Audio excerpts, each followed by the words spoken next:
Welcome everybody to the third quarterly meeting of the WKU Board of Regents. I'm happy to have all of you here and it's a beautiful day. So we will start with roll call. Regent Bell, Present.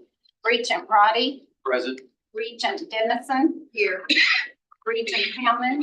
Present. Regent Ham. Here. Chair Melvin's not here. Regent Nichols. Present. Regent Spiller. Present. Secretary Thomas. Here. Vice Chair West. Present. Regent Kurtz. Present. Okay, we have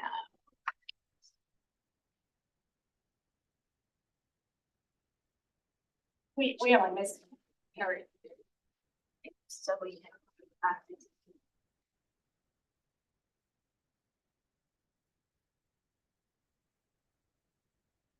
Thank you, Regent Thomas.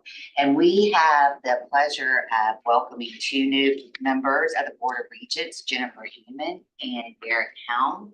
And we are going to administer the oath of office. If you all will step up front here.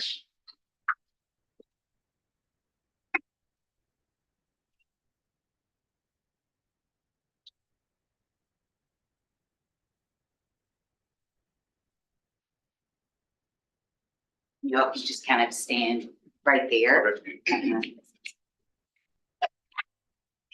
your right hand. Do you solemnly swear that you will support the Constitution of the United States and the Constitution of the Commonwealth and be faithful and true to the Commonwealth of Kentucky so long as you continue a citizen thereof, and that you will faithfully execute to the best of your ability the office of member of the Board of Regents of Western Kentucky University according to law? And do you further solemnly swear that since the adoption of the present Constitution, you being a citizen of the state, have not fought a duel with deadly weapons within the state, nor out of it, nor have you sent or accepted a challenge to fight a duel with deadly weapons, nor have you acted as second in carrying a challenge, nor aided or assisted any person thus offending? So help you God. Very good. Welcome. And we have these beautiful pins. Welcome.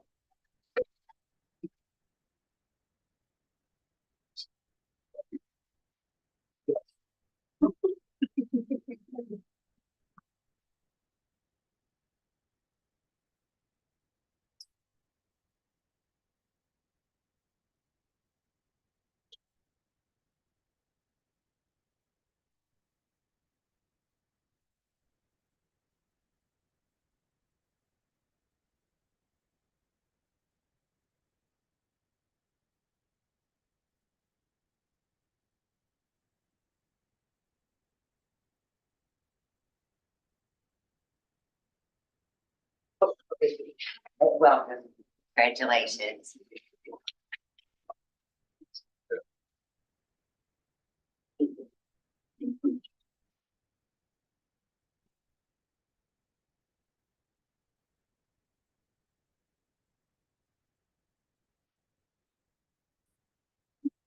And our next item of business today is the approval of every opportunity to vote for any. And does anybody have any changes? Comments? All right, I will ask for a motion to approve the minutes of the May 2nd, 2024 second quarter meeting. make a motion. Second. Okay, all in favor say aye. Aye. All opposed? Okay, then we have the approval of the minutes for the special budget approval meeting that was on June 7th of 2024. Did anybody have any changes to those minutes? Okay, can I get a motion to approve the budget minutes? Get a second? Second. All in favor? Say aye. Aye. All opposed? Okay, so minutes are approved from both meetings. First on our agenda today, we have academic affairs. All right, we have a couple of listed action items, and we have one more that we will add to it, as was discussed a bit at our retreat guest day, and I want to thank everyone for their attendance at yesterday's retreat and the discussions we had, which I thought were worthwhile and good. We have our provost with us today, and Provost Fisher, I will ask you to present our item. Sure. The first item is approval of academic program suspension for the program Masters of Arts in Teaching in Middle Grades Education for initial certification. The logic behind that is that we have put a new program in that takes its place, and there's no reason to have duplicate programs. Any questions? What is the new Comments? What is the new program? That's a great question. If I can read today, I left my glasses at home. The MAT in Teaching Education for initial certification has taken the place of that. So just a different program with a few different curricular changes in. Any other questions, comments?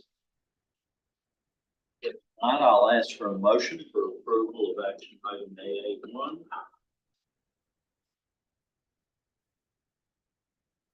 Motion from Regent Thomas. Do I hear a second? Second. Regent Spiller, thank you. Again, any further discussion, comments? If not, all those in favor say aye. Aye. All those opposed, likewise. Okay. That item is approved. Our next action item, these are always special occasions and made more special when the person is in attendance. And I'll ask Provost Fisher to introduce my friend and someone that's well known across the university and well deserving of this honor. Yeah, we were looking for approval of emeritus status for Dr. Harold Little. Dr. Little is with us today. And he served WKU for 25 years. When I talked to people, the two words that I got all the time was effective leader and outstanding teacher. So those are two words I hope somebody says about me someday when I retire. The other thing you see is that he was an advocate, was the third word that I heard all the time. And it was really for DEI situations, and both in the community, on campus. And I'd love to have him say a few words. And it'll be just a few words. I'm glad I didn't have to take any thing about dueling, because Dr. Sales and I always. But I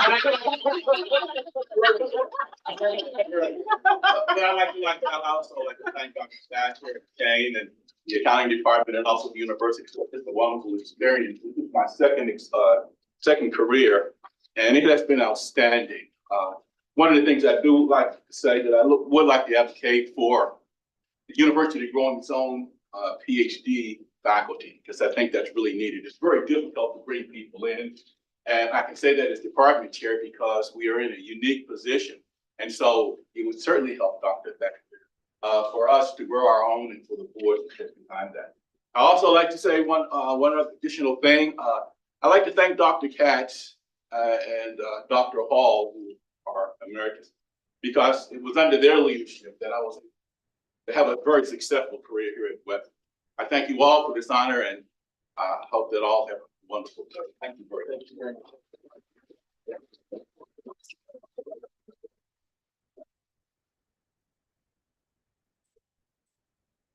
Just to reiterate that as someone who worked with them professional MBA program, where we had the professionals from the community who came in to further their education, and these were people who they were doctors, they were lawyers, there were others.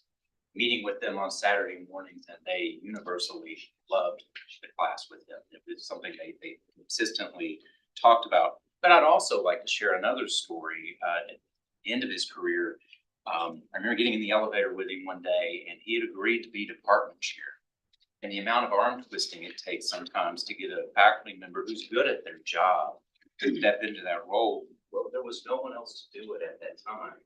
He led the department through the successful reaccreditation of the accounting department, and it was not something he wanted to do. And I know his family didn't want to do, but yet he took one for the team and stepped up and was a great leader in that role as well. So certainly in our college, we missed him since he left. Any other comments? Well, I've known Dr. Little for a while as well, and it's nice that Dr. Katz, who was honored at our last meeting, and you are setting standards in the business school, Evelyn. High standards to be maintained. But when I think of Dr. Little, I think of why Western is different from a lot of other places. He was always student focused and he's nice. And That's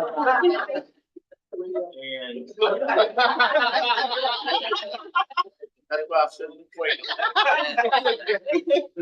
it does. And so, very, very special day that we can honor you in this manner. So with that, I will ask for a motion.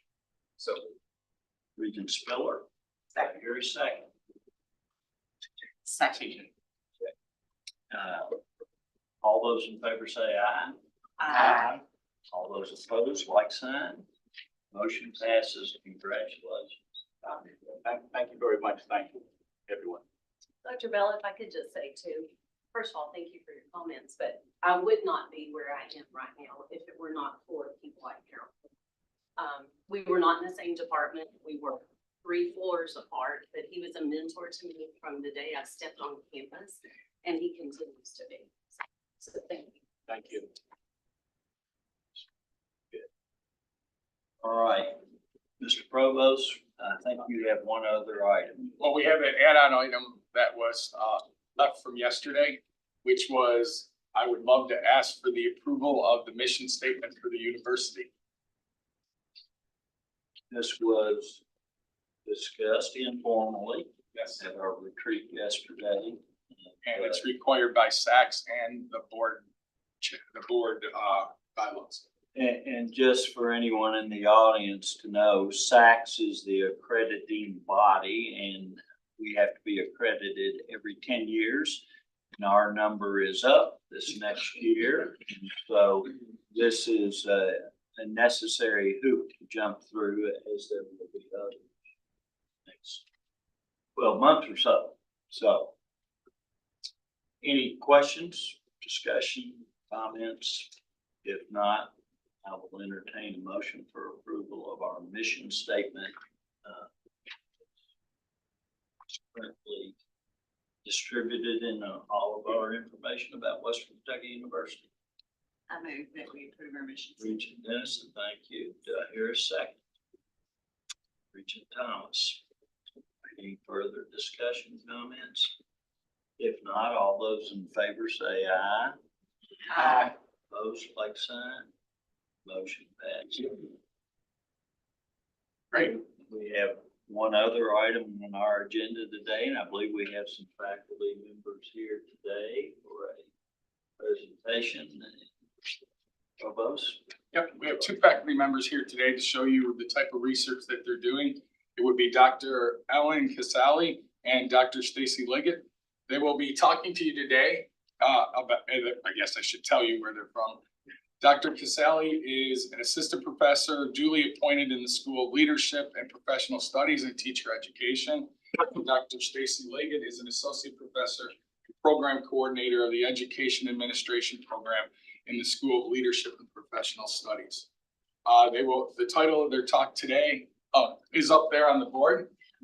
Training aspiring principals to navigate the manifestation determination review, a mixed methods model. I do not know what that is. So I can't wait to see what it is today. And with that, I'd love for you to come up.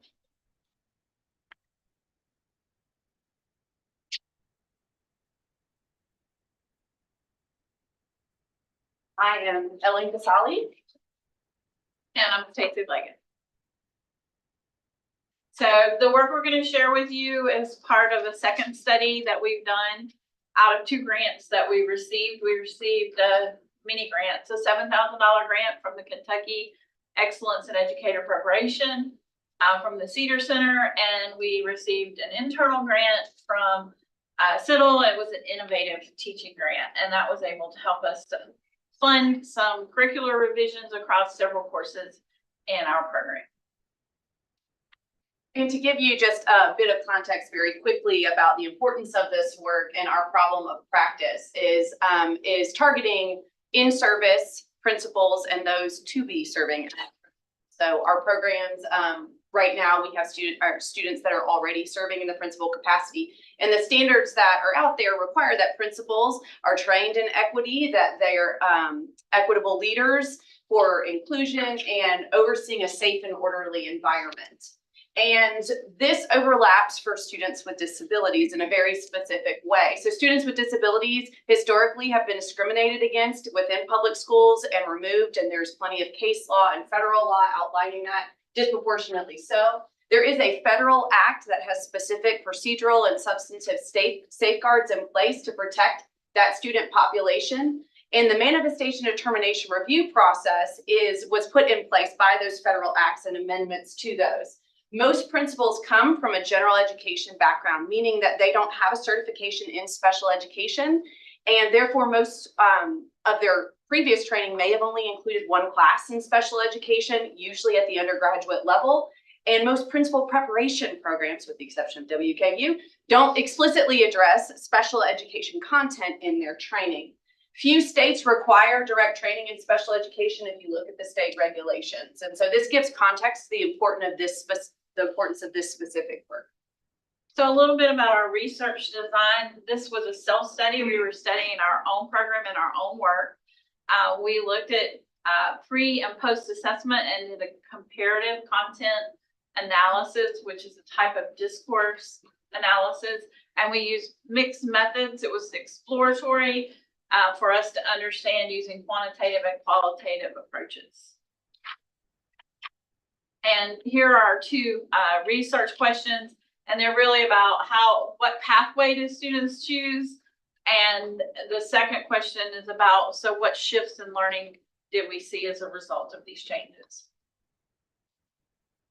For participants, these were students who were enrolled in our ED 8597. So they are principal preparation students across 2 semesters, and we had 99 students who consented to participate in the work. And to give a little bit of context about the uniqueness of this particular project and why we wanted to highlight it for you. So it's very hard to contrive actual situations for principals in a training program. In addition to that, students with disabilities are protected by FERPA. And so you can't go in and record without extensive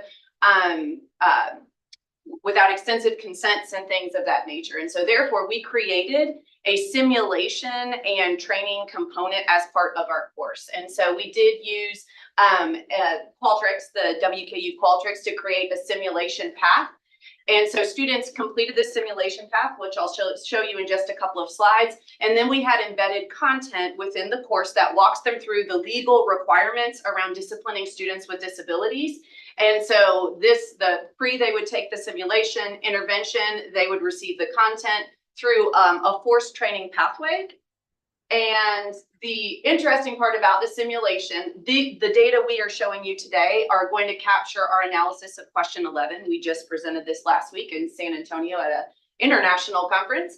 But we created a simulation pathway in order to allow the principal candidates to experience what it might be like and how they might interact with their teachers and the information that they receive.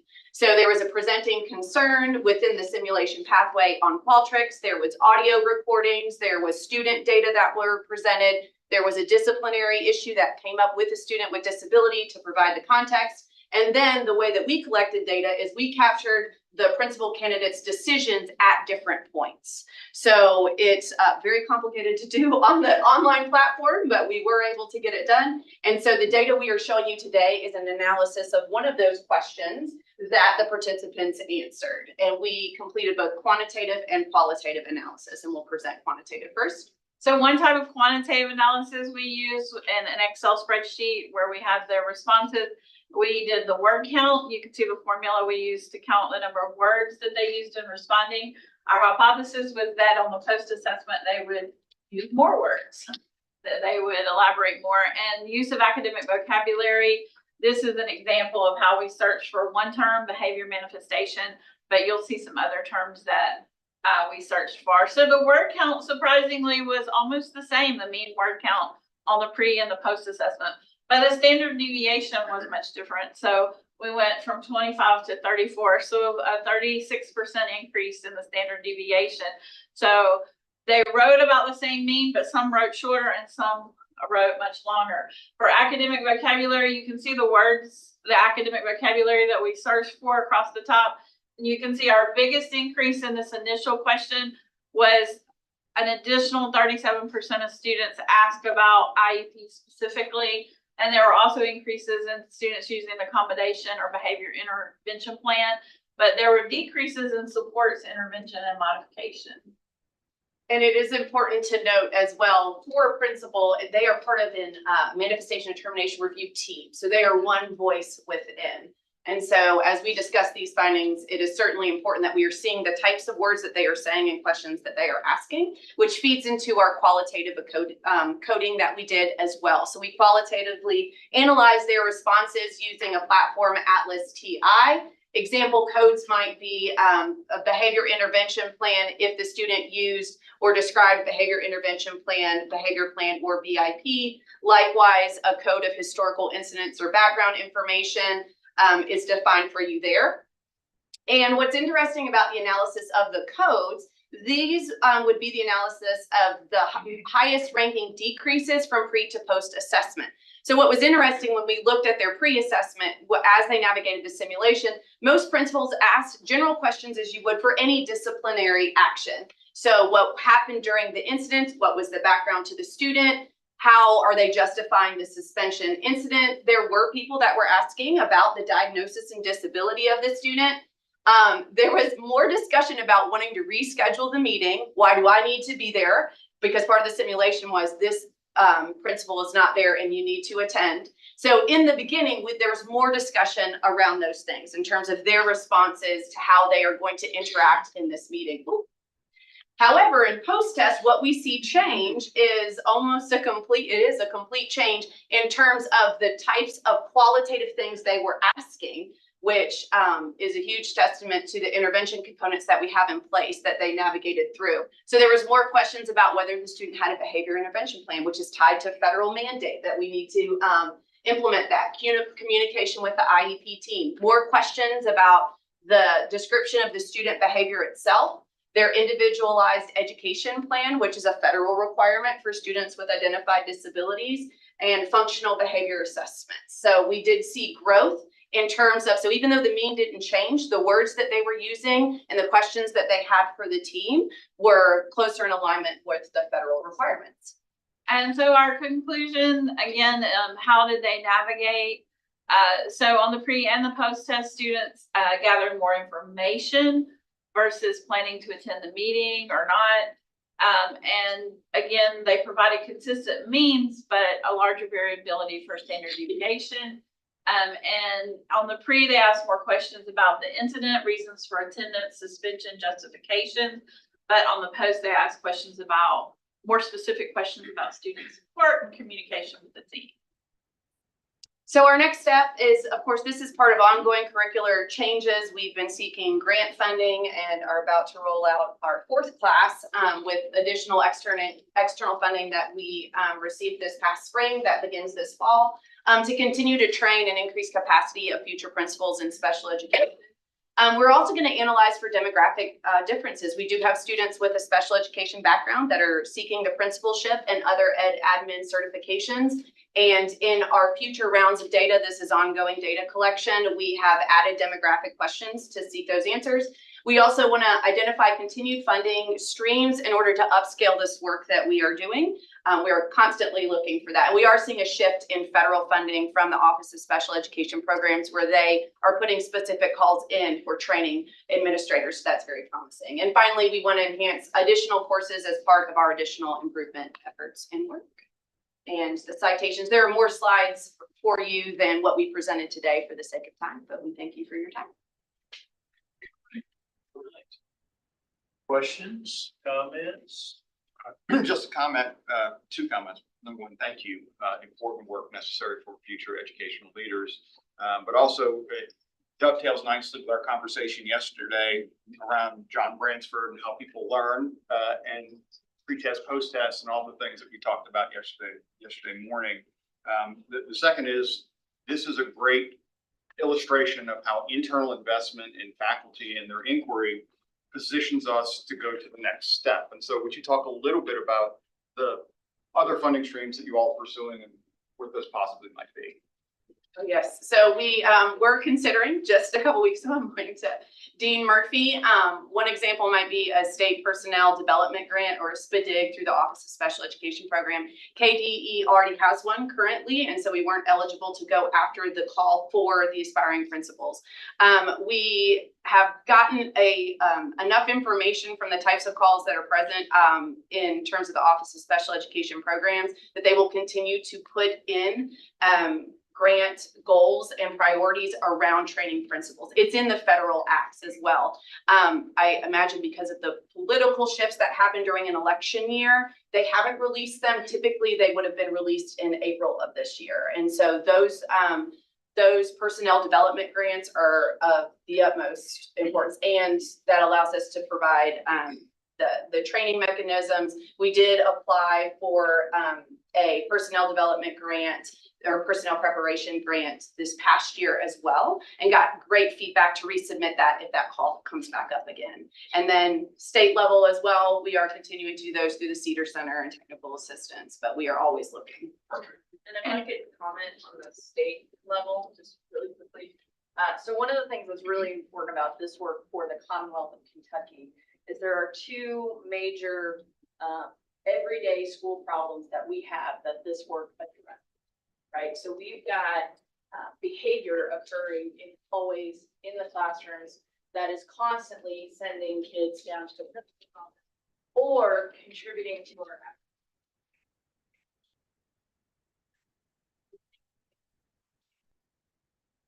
chronic absenteeism is a massive push for this year and the next couple of years within school systems. And so training principals in this special education and how to respond to behavior in those spaces and places is really critical for the Commonwealth success. So as we're working on these state grants, we're able to also engage our legislators in here's the work that we're seeing here on campus.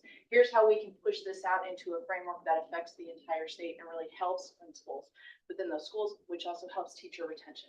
Because if you can reduce the behaviors and you can work through positive behavior support plans, teachers are more likely to be routine because they're ready for what's going on in the classroom. So very proud of you. Good job. And so in a way, this saved us money because the simulation software can be $3,000 to $5,000 a year. And so Dr. Casali and I decided we could do it for free. And it's kind of like one of those books that I read when I was a kid. You would get to a page and it would say, okay, if you choose this option, turn to this page. If you choose this option, so it's kind of a simulation like that. That's what it's a simulated pathway. But so we're saving $3,000 to $5,000 a year, and we're creating exactly what we want it to look like, and we can revise and improve it. And so that's what we were able to do with this grant. I think that, so then the other thing that I want to connect this to is our goal of increasing both federal research funding and overall research capacity. Both the internal investment, but more importantly, the conversation that you just heard around federal funding streams and those calls.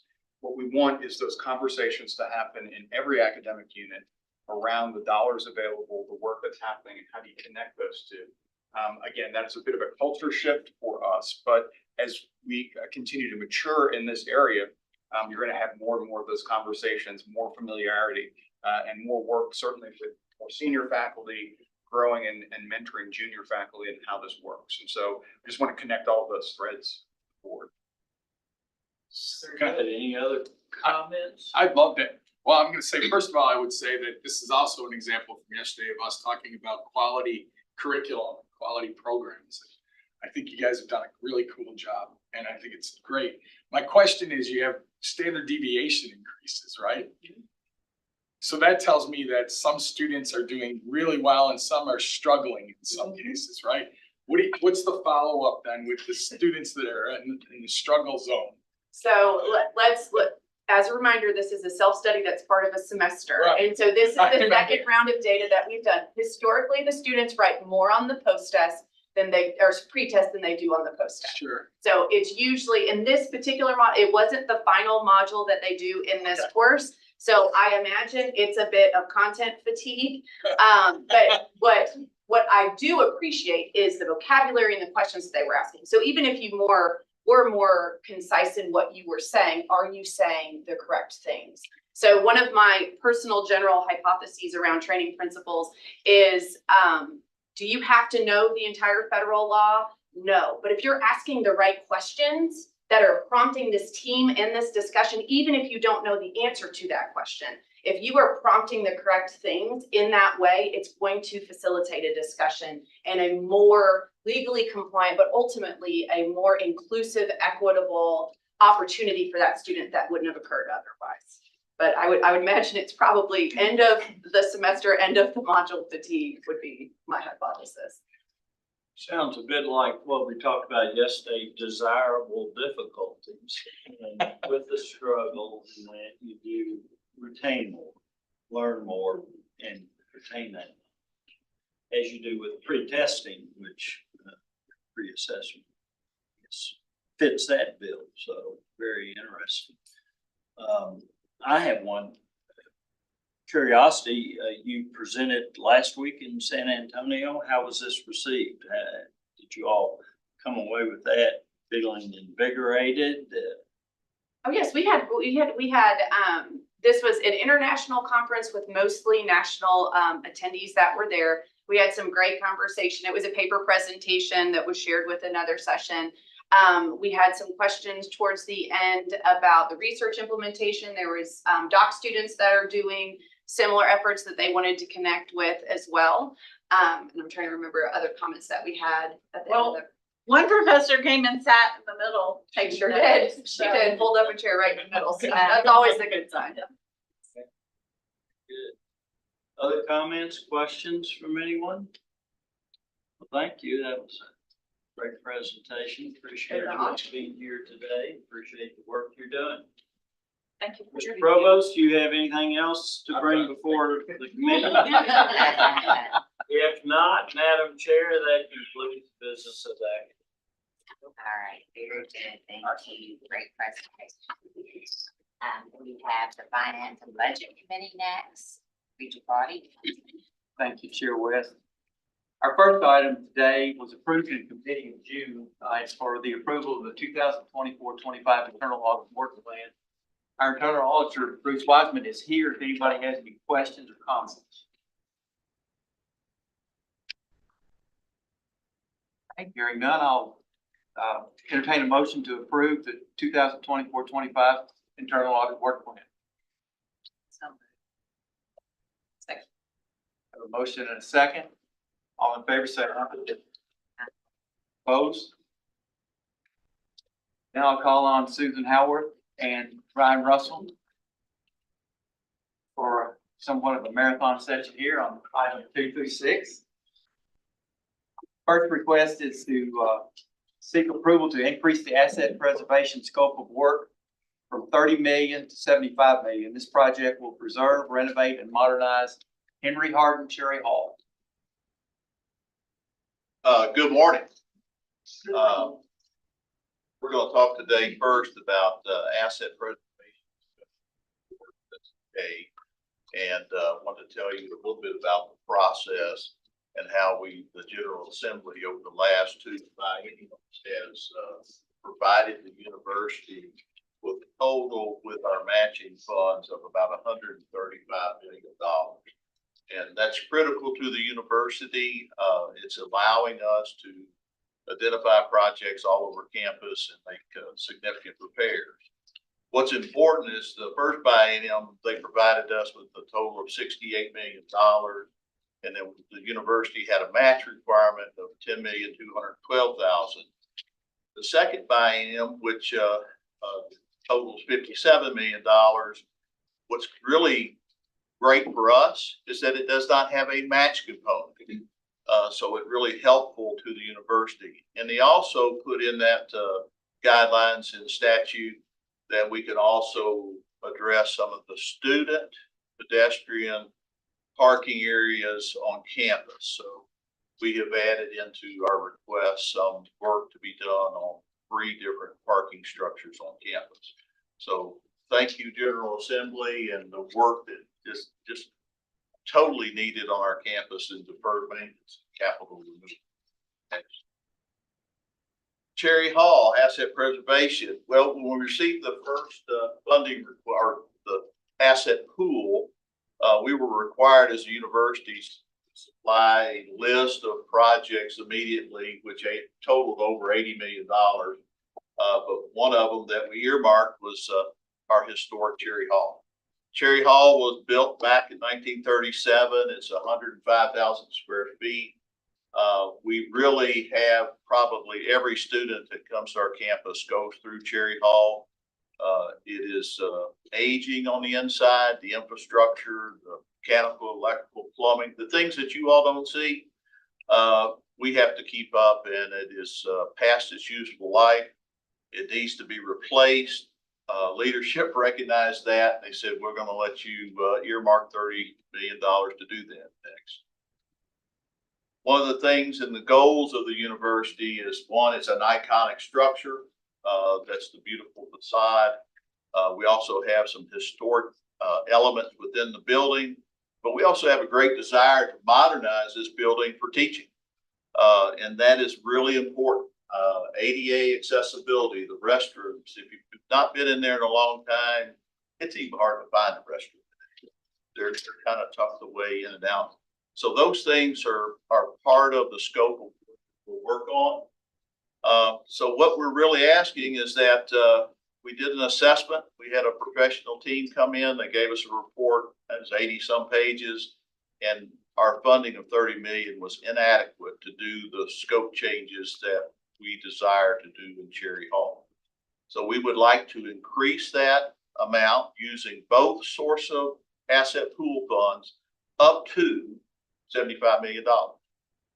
We have actually, as a university, hired a firm, Gensler, to start the work. And if you went up there today, they're doing a pressure test of the building, and they're going in every single space with high technology that puts lasers in a room and physically measures from the started in the cupola, and they're physically measuring what's inside the building is available space, which will all be weaved together, netted together, become an AutoCAD type drawing that they'll start from. So they have not wasted any time to get in our facility to do that important work. With that, As a reminder to the board, Gensler was our design partner for the Commons project. And so the way I like to describe Cherry Hall project is that we will do the same for Cherry Hall that we did for the Commons, to completely reimagine it, to keep the historical pieces intact. So the marble stairs will not be going away. I like my job and want to keep my job. But everything else is fair game. And so we're going to ensure that Cherry Hall serves our community for another 87 or 100 years. Questions, comments? Anyone? So when would the work start on this? the design work started today. Today? So it'll take approximately a year to get that done. But we really can't start any construction activities in the building until next fall. We relocate the occupants to another location, but we have to get the business school, the business college directly behind us. So that's really the kind of the stair step. So we've got to get that plan, where they go, which a lot of them probably, I'm just going to put some price. And once that happens, then we'll start to be able to do individual work on getting the building started. Any other questions?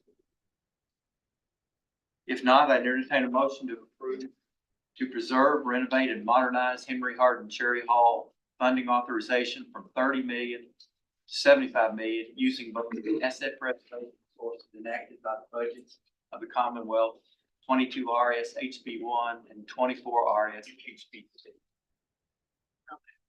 Motion by Regent Dennison, Second. second by Regent Nichols. All in favor, say aye. Aye. Those opposed? Carried. The second part has to do with asset preservation funds of projects that exceed $1 million or equipment that would be more than $200,000. It's part of the guidelines. It's a statutory requirement in 2 phases. One, it has to do with any project that's over $1 million. We have to have board approval before we can submit to CPE.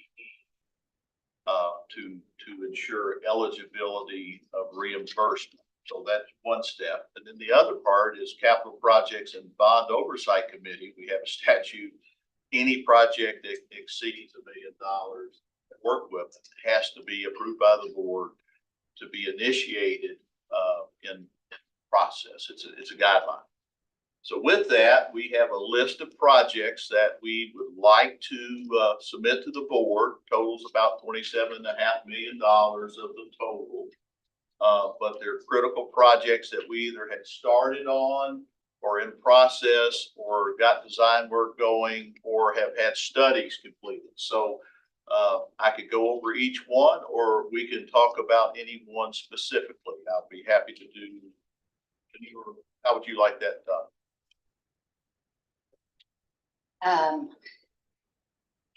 I'll pick a couple. Pick the couple, that's a good idea. I'll just do the highlights here. Pick that. On this right here, what's really important is, I guess, the Glasgow building, our regional campus. That building's about 22 years old. We've had that evaluated. They have some significant needs in the indoor air quality, HVAC systems. Those systems they're failing. They're having to replace those. They do not have the resources to get that building ready for the next 20 years. So we have a submission here up to $2.5 million. We've listed individually types of projects that we'll be working on, and those are all infrastructure-based type programs. I think it's really important for the institution and students that go through that building. I would comment on that too, in that if we go back to the Knowledge Town book and what's described in that, how important what we're doing in South Central Kentucky and with our regional campuses, for only 48% of eligible students going to college. There's a tremendous potential there, which we're reinvigorating with the program that was unveiled last year with high school students. So I think certainly, not just because I'm from Glasgow, but I think as we look at our region, these types of efforts are going to pay big dividends down the road and are important as part of our mission. And one that I wanted to mention specifically is, because it's in this building and it's for our students, is the renovation of the Jody Richards Hall. Jeffy and the director or AVP for IT has been talking about this for several years. So Brian, if you just wanted to quickly run through that one. Yeah, the scope of work here has actually been designed. It's been what I call value engineered. It's been bid competitively, and we're right on the $2 million mark. To be available for total reimbursement, I need to ask for a little flexibility from the board. And all of these amounts that we're requesting is an up to. This is a procedural request up to amount. I have a feeling that this project will come in right at the $2 million. But if I don't have your authority, I can't submit it for reimbursement. So that's why I asked for these type of things. We're excited to get this work done. They're ready to start work, and as soon as I get your approval, they'll probably get started. So we're excited about kicking this one off before or during this semester. So if you recall, recall, there was a computer lab down on the ground floor of Jody Richards. It was a computer lab that felt like it was about 30 years old because it was about 30 years old. Just as we've done with the Commons, we're going to create a space that is much more appropriate for students of today, meaning how they work, the collaborative nature, and more of a lounge / computer space than terminals along the line of a big table, which is what they were before, or clusters. Since so many of these projects are to protect the plant, and the plant to us is a building, it's a facility. You'll see various roof projects, and some of the guideline, the requirements is almost all of this work has to be done on what we call E and G buildings, the classroom buildings, academic buildings. It's not allowed to be utilized on auxiliary spaces or athletic projects. Thankfully, we were able to submit the Diddle Arena roof. The board previously had approved up to $7 million. We bid that project. It came in. We're almost complete with the dome renovation and restoration, which it all comes in around $4 million. So we didn't exceed that authorization, but we have another project that's listed. Not sure it's on this list, but it's the next one. For the annex section of $1 million. We're putting this on there for transparency, and that will totally have re-roofed the entire building that I believe was built originally in 1963, and then we did a renovation of the building where what you see today was 2003 period time frame. But the roof has been replaced. I think it had 2 layers on it in its history, so it was desperate need to be replaced. And there was a few events where we had rain dripping through onto the audience. So it was time. And part of that, and I'll just remind the board, was during our tornado, and it really took all the verall and rolled it up. So insurance provided a little over $1 million in compensation for that event. As some of the damage. So that helped us with our matching funds, which is something the university did not have to basically come out of our assets. So really good. You'll see down on the bottom, I have all 3 mentioned parking 1, 2, and 3. THP out Cincinnati has done a study for us and has given us a 5-year plan of restoration. Most of the work will be done in parking structure 1, which is our oldest, but we continue to do repairs of these buildings using critical needs funds as needed to make them safe and extend the useful life. And it's really critical that we do that so we don't have to build new parking structures. So I think another academic building is College High Hall. We renovated that some years ago, but it had what they call unit ventilators that are in the classrooms. It's probably where we get our most complaints for a teaching area. I think mostly mathematics, and it is noisy. So we would like authorization. We've actually started the study, and we're looking into what we can do for that facility to basically put a central air conditioning type system in so that the rooms where we teach our students are no longer noisy. We've tried many things to fix those problems, to reduce the noise, but unit ventilators, historically, it's more like an air conditioning system that's in a hotel, are just not adequate for a teaching space. So let me comment, number one, to thank the General Assembly for this investment. Crucial dollars that we otherwise would not be able to make these both investments and renovations. So that, number one, thank you for them. They understand, and there have been multiple studies about the huge backlog of deferred maintenance on our campuses.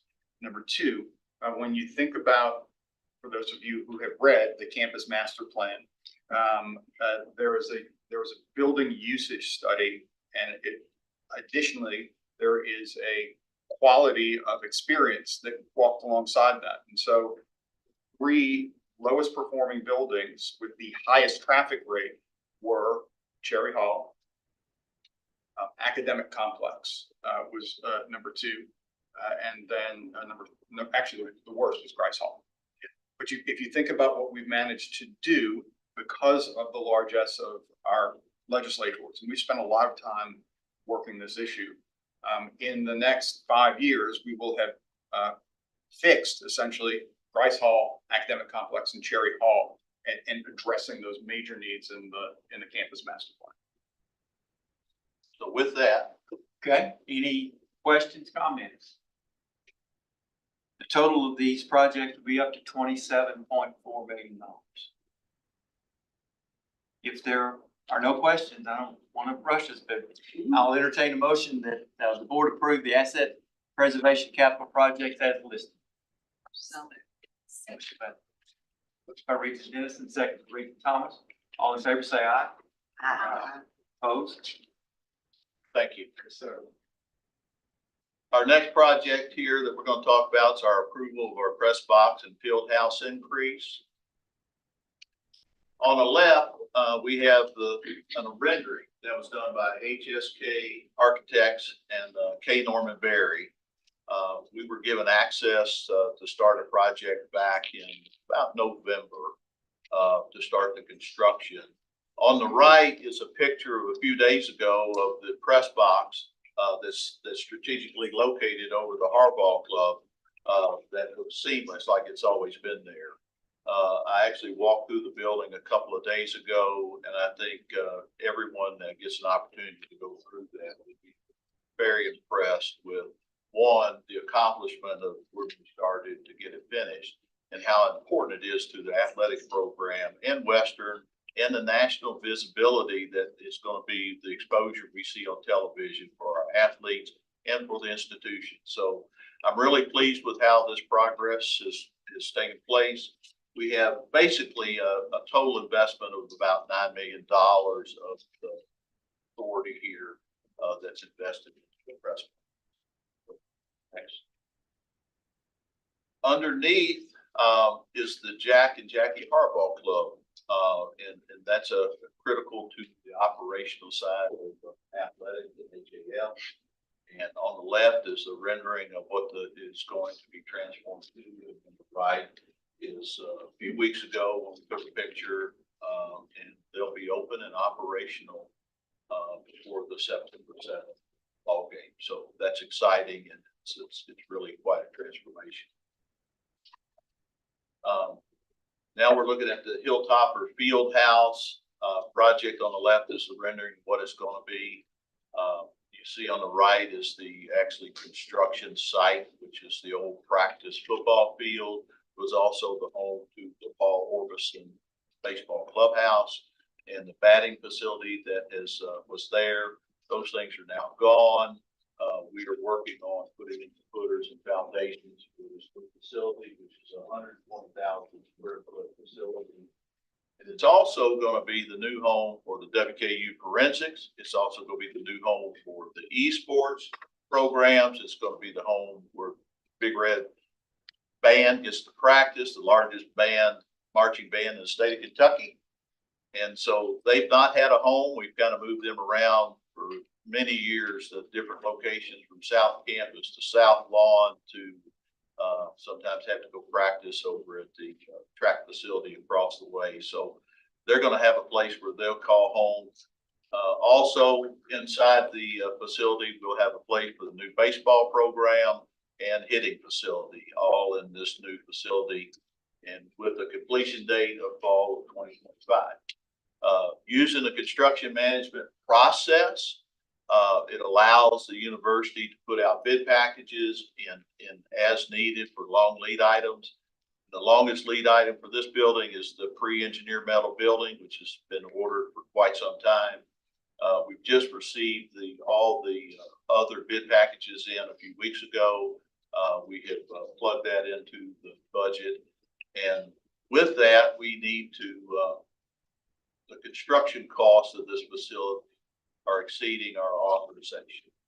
Our authorization I'm talking about is the capital projects and bond oversight. We have $50 million authorized to construct this facility in the press box.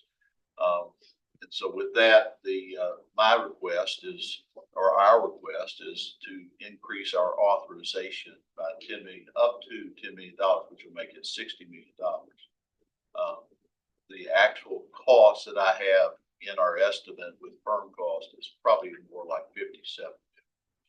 But as we seek this authorization and it's agency bond authorization, we're asking for the flexibility so that we don't have to come back. It won't be more.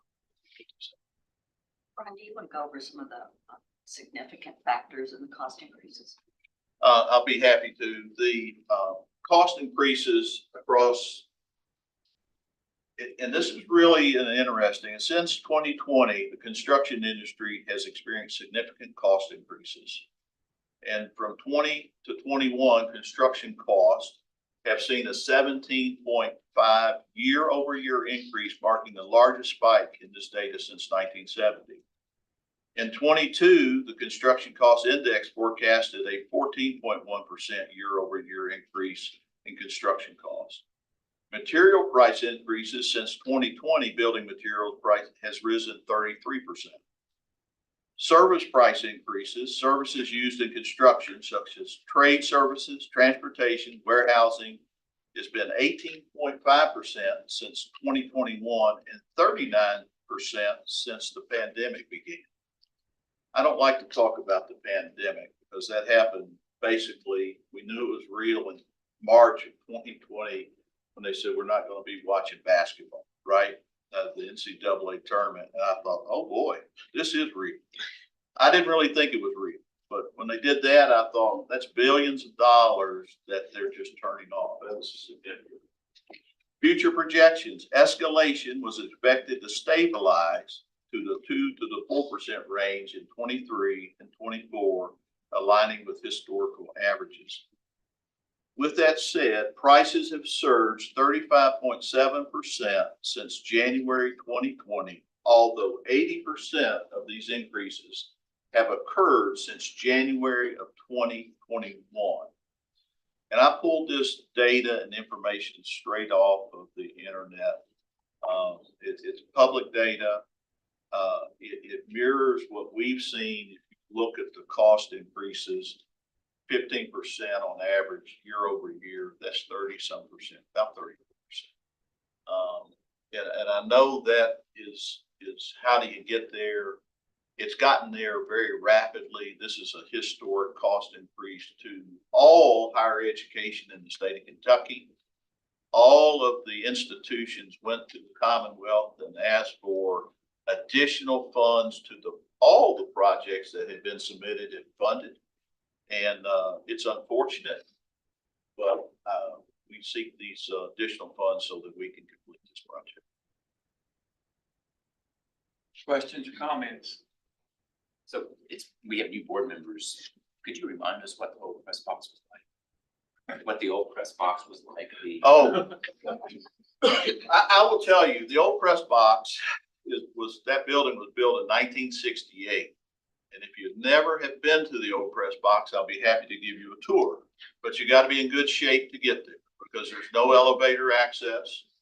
There's a very small bathroom that might be a little larger than that desk for access. It faces the sun.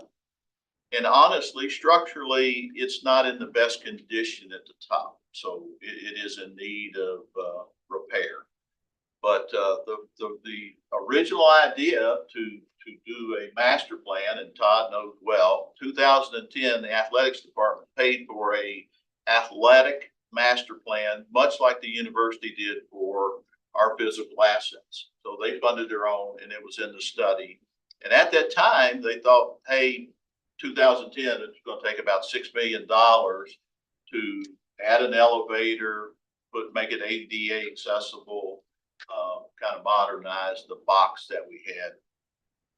But fast forward, when we had our 3 different teams come in for interview, our design consultants, one of the teams, HSK, came in with a great idea. And they basically said, how about we bring that over to the new side, get you out of the sun and put you in a very modern, that'll actually last us for many, many, many years to come. So that's where the idea came from. It's a great idea, and we still may need to do some repairs and things to the old box just to keep it in good condition as being safe. We still will do some production of where the cameras are located in that area. But the people that, all the reporters and the visiting team and how you get coaches up and down and through the field, we have extended the elevator on the new side so they can go from the field to the press box in their elevator and do it quickly. So it will really help the operational side of the institute. There are broadcast teams that decline to come to our facility because of how difficult it is to actually navigate all of that. If you think about the equipment that's necessary to broadcast a game that those broadcast companies, CBS, ESPN, bring with them, it all has to be hauled up through the stadium and has been since 1968. So there are some ADA issues there. And the last part of it is that there are expectations when you host visiting teams that they don't have to walk through your fan base to get to where they're going to do their work. It is unpleasant for them. It's a liability potentially for us with that fan coach interaction. And so avoiding that is also something that we're pleased to be able to avoid. So for those of you who are unaware, during halftime games, coaching staffs from upstairs in the box go to the locker room and then go back up to the box. So it's not just once through the fans, it's in the middle of the game through the fans. And so we just want to avoid that. That was quite amusing to watch. They were running, and also just inside the student workers that WKU were going up there and saying as well. And just for clarity, this is no redesign, this is not an expansion, this is no design change at all. This is just the So extension. we have actually had on the press box, there's been no change. And our first estimates we got when we got the first design far exceeded where we are today, far exceeded. And we've actually had to scale this down and still meet the intent for the university. So I don't want you all to think that there's not been a lot of hard work that's going into to make this the right size and get it into the tightest budget. Yeah, that we really have worked hard to do that. And so it truly is the impact of economic conditions that have hit everybody in the United States. It's not just us. And also, this is a conversation that my president colleagues and I are having consistently. We has less to do with this project, but more to do with the business school project. We explained to our legislators what was happening with the cost increases, that all of the allocations have not met the total project needs. And so they were less interested in allocating up to what the increases were. And so we're all across the Commonwealth thinking about how do you navigate through that, how do you manage through it, and how do you still deliver the project that's necessary, dealing with the short-term issue around finance, but not losing sight of you have one chance to do a project. Do it, you have to do it for the long term. So making sure we're making those strategic choices.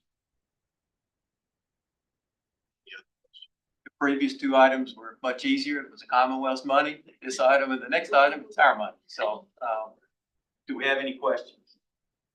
Any other comment? Not, I'd entertain a motion that the board approves an additional $18,434,300 in agency bond authorization for the construction of the press box and Hilltop Fieldhouse project.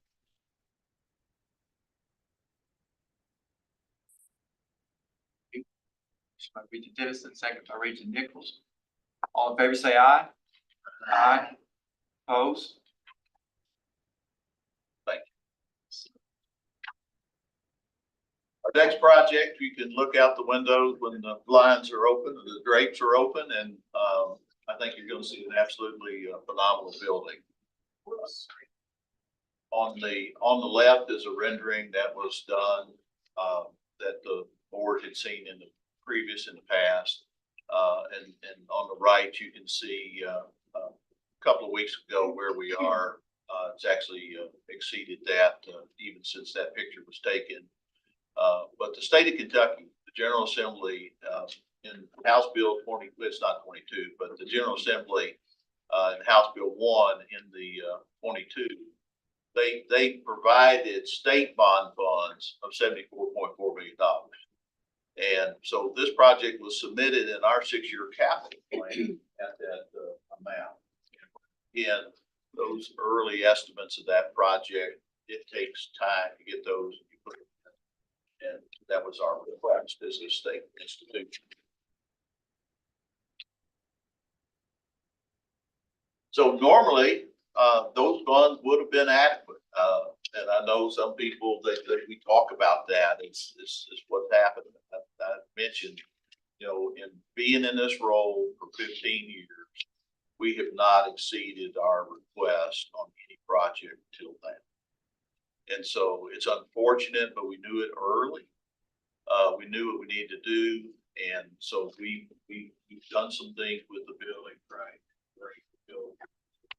Called right sides, and worked with the college, Evelyn and their staff, and we got the building, which was originally back in, I think it was 2008 or 10. We did our first assessment of the business college, and so that's where the 140,000. Things change. We are now right sized, a little less than 15,000 gross square feet for the building. And after the competitive bid process, the facility that we have out there today is at $99.4 million. So to address the economic issues, we had already gone back to the state of Kentucky General Assembly. We did, as an institution, request additional funds to help us with this project. And they passed and provided us $25 million in additional agency bond authorization. And so we are respectfully asking for your authority. Brian, in that reduction of 144,000 to 115,000, any instructional space was eliminated, or what was? What we did to make the building more efficient was we worked with the college, and we basically extended the optimal classroom teaching opportunity. So the window may have been here, like we really want to teach between 10 o'clock and 2 o'clock. I'm only using that as an example, but they expanded that out so that all the components of the building were made very efficient. So just the configuration of the building, but they work very closely with Evelyn's College, Dean Thrasher, to make that work. Any other questions, comments? So on this and the previous project, as we've discussed this over the years, one of the discussions has been the role fundraising would play in philanthropy and bridging this gap. So I'm wondering if the president could address that, essentially that. So we'll get to make a little bit of news today. Obviously, these are long-term expenditures that we're talking about. But the way in which and Susan will talk about this in the next item, in the context of us asking for additional debt capacity. In fiscal year 28, we actually will retire 27, a little bit more in 28, we'll retire university debt. And so when you think about what we have to do to bridge to when that debt comes down, is actually in 26 and 27, it's about $3 million per year. And so what we need to do is make sure that in those 2 years, we have dollars available to reduce the additional costs. What actually happens in fiscal year 28 is we will have less debt than we do today. So we have to get to 28. And the way we're going to do that is through one-time cash. So usually you think about not growing recurring costs. This is 2 years where we have to meet those goals. And so On the College of Business building, we are at $9 million raised and pledged with many other proposals outstanding, moving us toward $10+ million.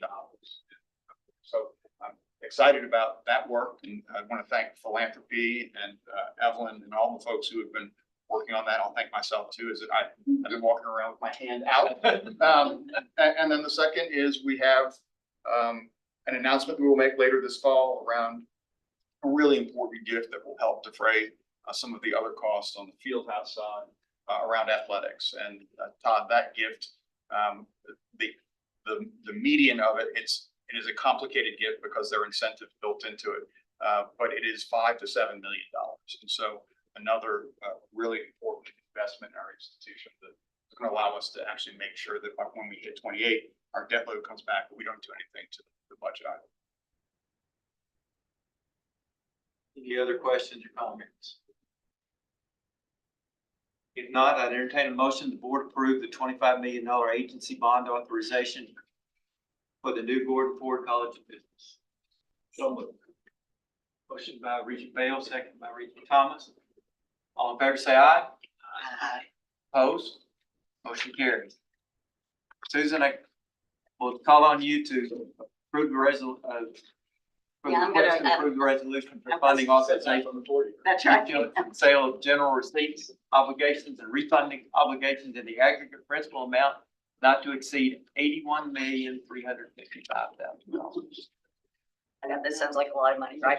So, let me run through this, because about half of that may or may not come to fruition. So the first piece of that is whenever we go about issuing additional debt, we look at other opportunities within our debt structure to see if there's opportunities for refunding and actually saving money. So there's two series that are currently out there that there is a window of opportunity that we could refund those and get some additional savings to our debt service budget. That is the DSU renovations that was issued in 2012 and the Honors College, which was issued in 2013. That has outstanding principal that's included in that 88 million of 35.9 million. Now, as Gary and I discussed yesterday and the day before, that opportunity for refunding is minimal. I don't know that we can do it, but we want to have it out there because the capital markets change so quickly that if there is an opportunity, we want to be able to act quickly on that to get that out and refund that quickly. So that would be like, in layperson's terms, doing a home finance refund. Exactly. Refund. Yes. And so, again, that's out there so that we can do it if we have to move quickly. So going to the projects that Brian just talked about. So the press box and field house is a little more complicated. So let me explain that to you. So we're seeking authorization from our board to go up to 60 million. Let me reiterate what Brian said. More than likely, the project will come in closer to 57 million, and Brian has already built a $3 million contingency into that 57. So he'll have to tap into some of that, but probably not all of it. So it will probably come in actually less than the 57 million, but we need to get the authorization from our board up to 60. So if you remember right, I think I was probably sitting in this space back in 2022, where we first presented this project to the board. And in that resolution, there was 42 million for the press box field house and 10 million for the refunding of the dental bonds, so the total resolution at that point was 52 million. So at that point, you approved us to sell bonds for 42 million or 41.6 to be exact, as Ronaldo keeps me clear, in 22. So we have the authorization from the state and from our board to sell bonds of 8.4 million. Okay, so when we issue these bonds, we can only sell 8.4 when we sell this issue, but you're giving us authorization for an additional 10 million. Now, let me explain that we can't sell the 10 million yet because we don't have state authorization. And the state authorization will come when the budget opens back up next January. So Jennifer Smith and Dr. Carboni are aware of this. They've already sent a letter into the legislature saying that we want the additional 10 million, but that we would not sell those bonds until we can in July of 25. So I just wanted to, this, the board is giving us authorization, but we have another step to go through with the state of the additional 10 million with the state. So we expect that to happen. There's really probably no reason they wouldn't, but, and again, we will only sell the amount that we need. On the Gordon Ford College of Business, that's authorization up to 99.4 million, as Brian talked about. This is a little cleaner in that the state has already given us authorization for the 25 million. And the state has given us 74.4. So we're just seeking approval from our 4 million. And as the president did a much better job than I would have, understanding that we do have that gap in our budget for a couple of years that we need to fill, that will be filled with cash through some fundraising opportunities. So all of these are packaged into the one resolution that you received. And that's the best way of getting at the most favorable interest rate we can get. So the more money you put in there, the better interest rate you will get. And so, so the current plan, as we work with our financial advisor and our bond counsel, is to, for whatever reason, a lot of people will go out with bond sales right before a presidential election, thinking that a presidential election result will change something crazy in the capital markets. As Gary and I've talked about, he being a banker, capital markets do not respond that quickly to rate changes. So the financial advisor and bond counsel has advised us probably to wait till after the presidential election, because there won't be as many bond opportunities on the street, and we'll probably get a more favorable rate at that time.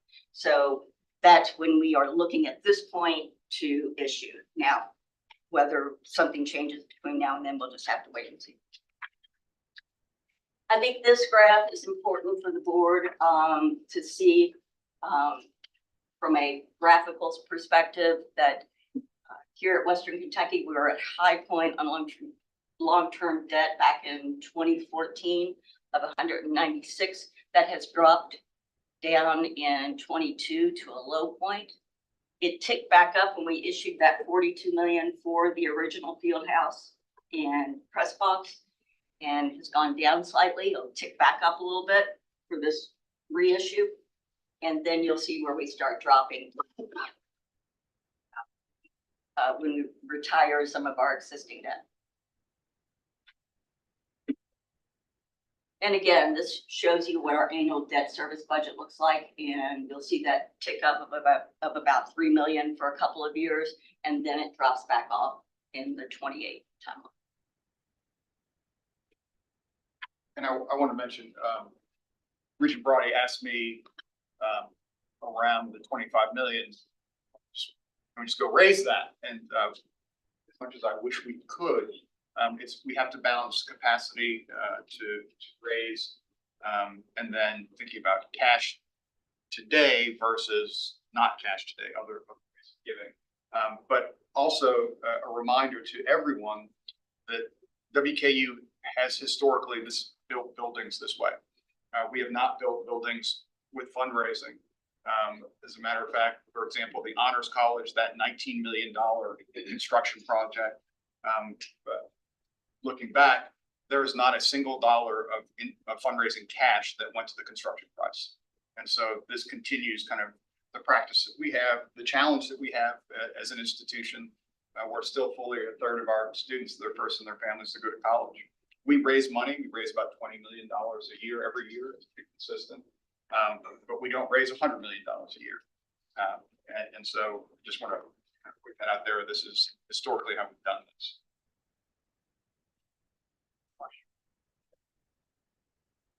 Any questions or comments before we go? Okay, Sorry. go ahead, please. Could we go back one slide? I think just, or the one that had the long-term debt. That's good. There. Sorry about that, Chase. It's all right. You'd be ready for me in the classroom. I can't.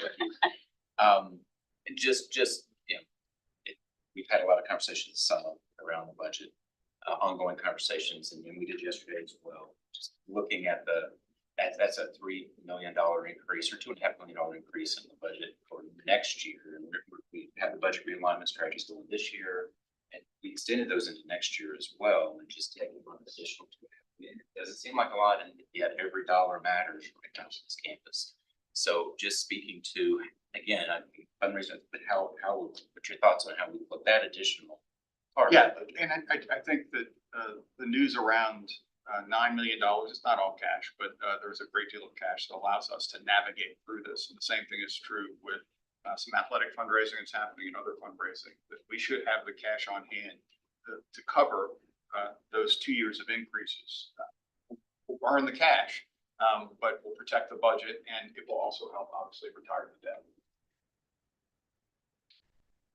I'm just glad that we're going back down to 15, so that what we've talked about it during the 7+ years that I've been here is being fiscally conservative, and we have made great strides at retiring debt, bringing our debt load down.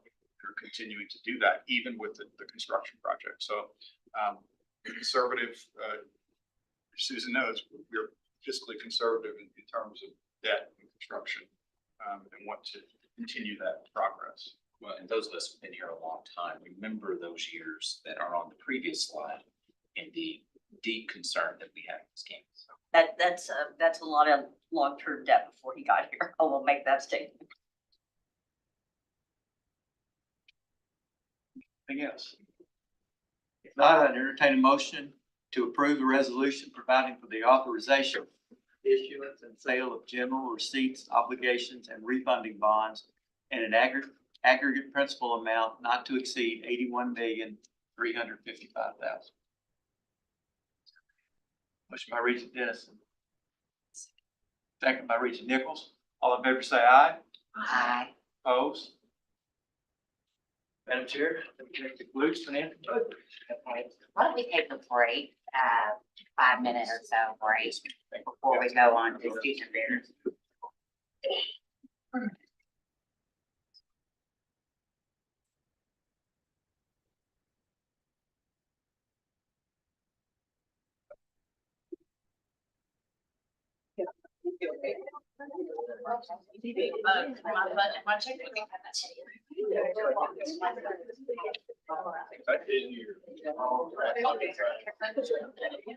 I mean, that one was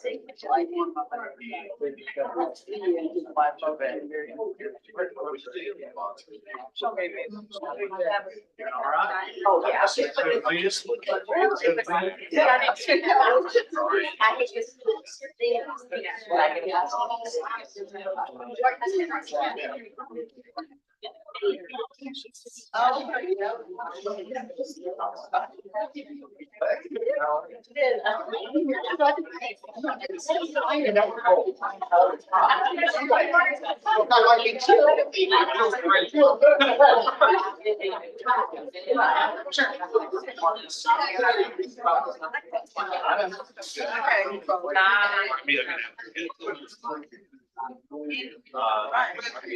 thank you. So let's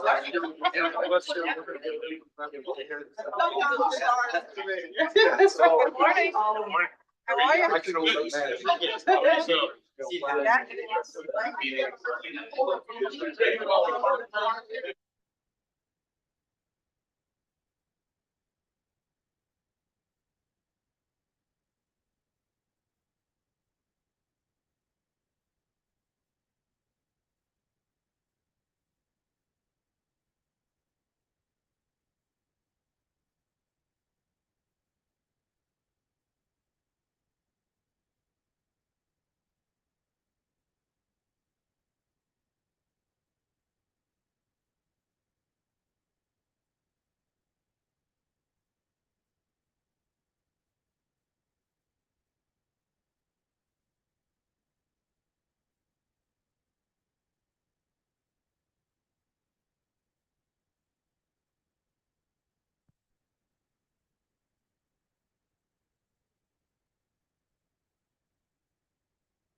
started back, and our next item on the agenda is student affairs. Oh, I'm gonna call on Dr. Sales. Just got a great presentation.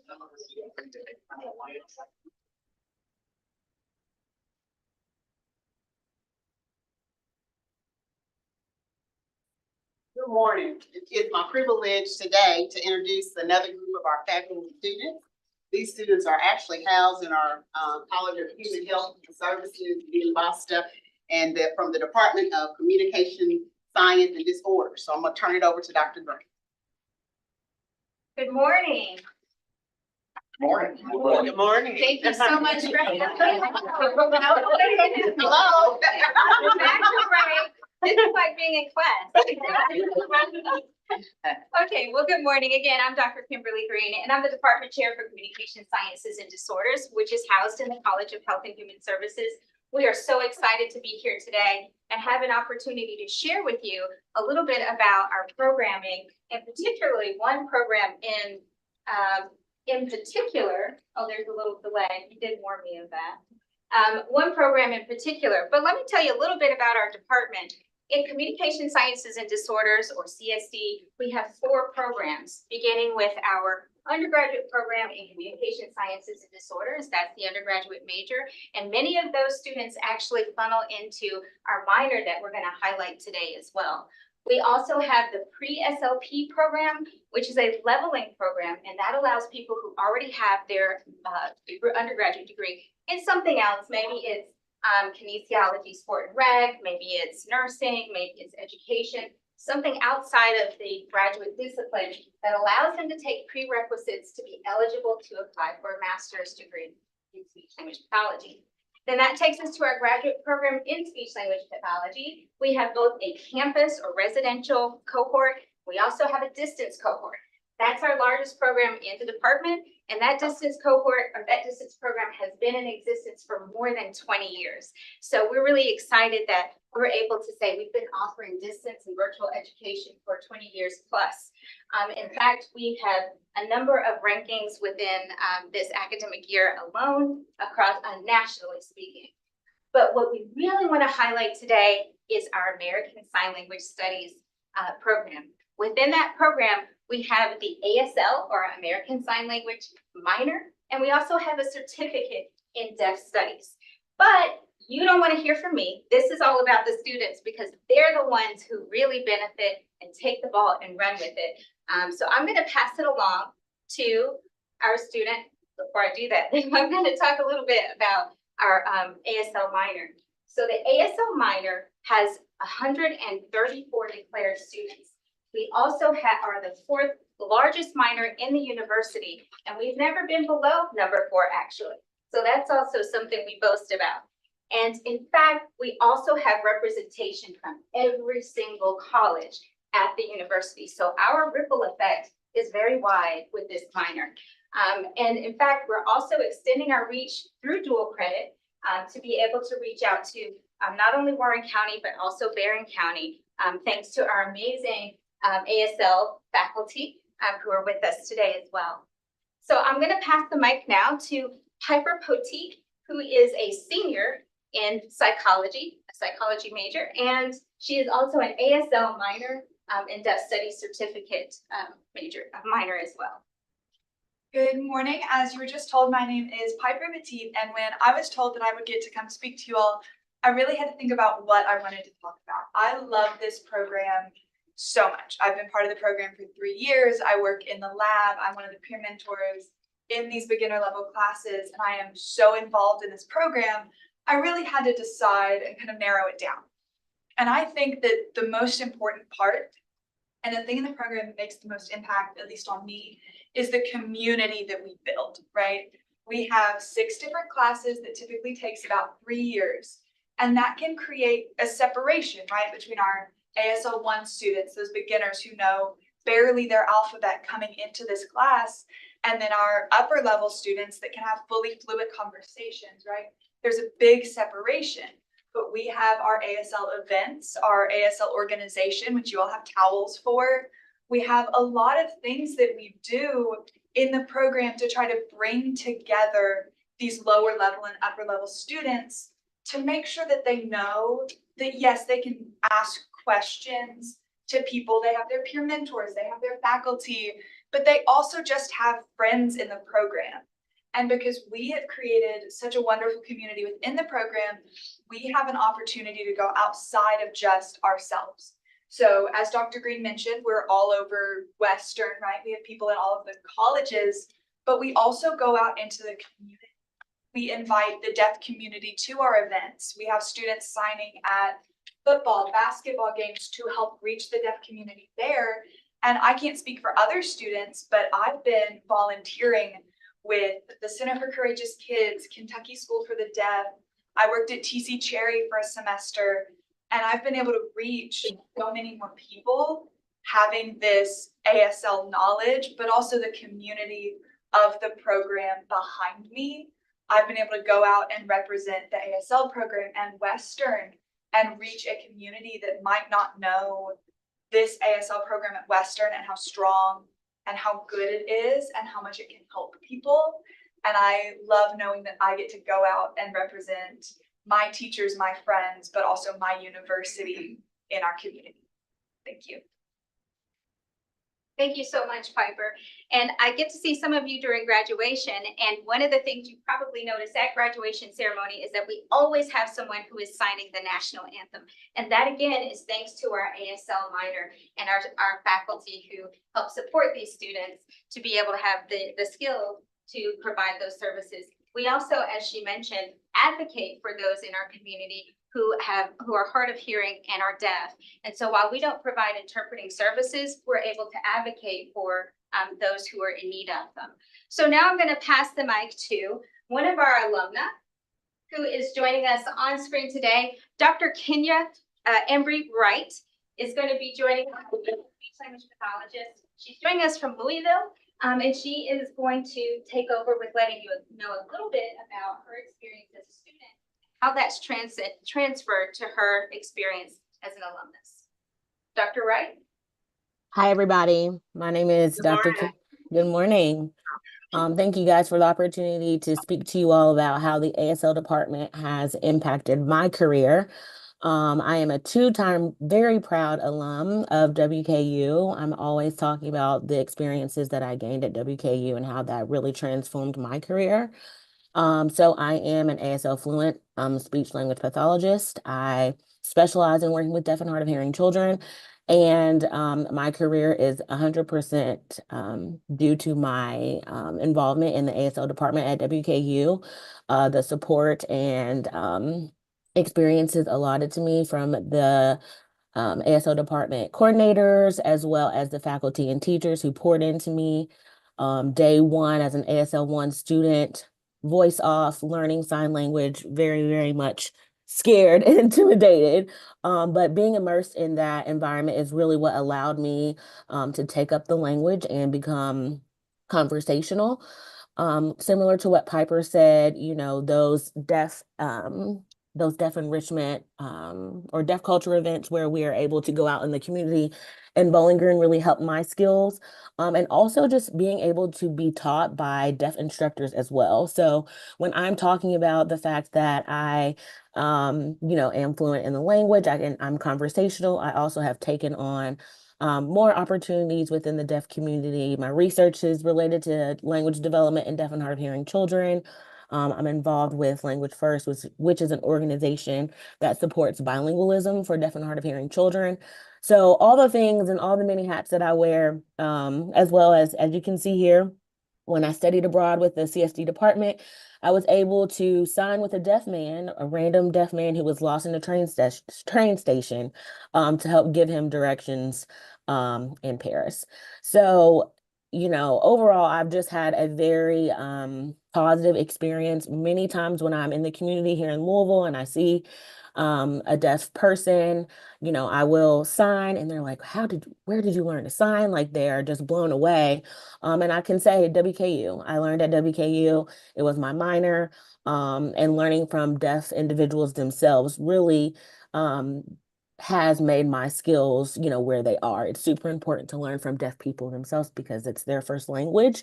And so being able to be fully immersed in that culture has really set me up for success, and allowed me to have a variety of different connections to thrive within this field.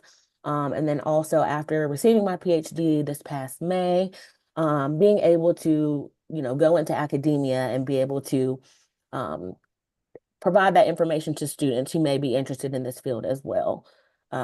So I feel like I have a once in a lifetime experience, with the minor, and really have been set up for success. And it's my absolute pleasure to pass that on to my future students, and let them know the importance of what we should be doing as speech language pathologists when we're working with this population specifically. Thank you so much, Dr. Ray. It's great to have you join us. And it's been wonderful for us as a faculty team to see these students go from undergraduate experiences, and maybe they're from different departments or different colleges, as we mentioned, and be able to take that back to their their home departments or their home colleges, and also have that extended global reach where we've been able to take the experiences from the ASL program all the way to Paris, and have an impact on what was learned here on the Hill in these classrooms to help these police officers, for example, our students did that. Piper and her classmates are making that impact in this community right here. And that's thanks to the ASL programming that we have that has been in place for many years. Again, thanks to our faculty who serve as coordinators and instructors in that programming as well.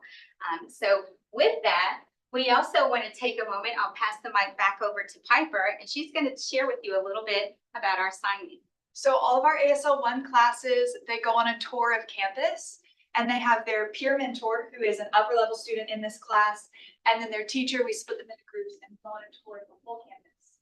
And we do the whole thing in sign language, right? And so when we come here, we get to see Big Red, and we get to teach our students this. And it's like locally, it's the sign for Big Red. Out in the nation, it's puppet.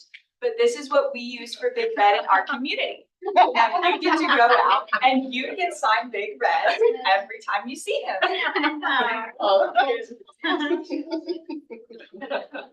Well, thank you so much for allowing us to really highlight an amazing, just one of the corners of our department in communication sciences and disorders. We would love to host you if you're ever interested in dropping by Academic Complex to see a little bit more about what we do in ASL. Maybe come and sit in on one of the classes and see for yourself. I'm sure you would be more than welcome to come to one of the classes and see how that works.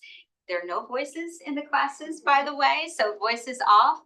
The classroom space we use is a dedicated space as well because, again, this is a visual language, so it's not quite the way, you don't learn it quite the way that you learn another language like a spoken language. So our classroom setup makes sure that we don't have obstructions in front of our instructors and our students as they're learning. So please come and check us out. Check out ASL and all of the other programs we have in communication sciences and disorders.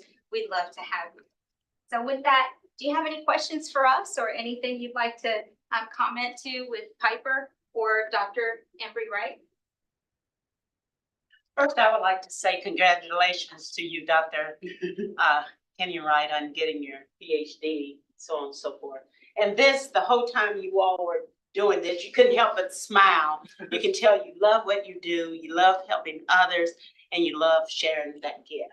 So thank you all for that. Thank you. Thank you so much. Like sign something for us. I love sign language.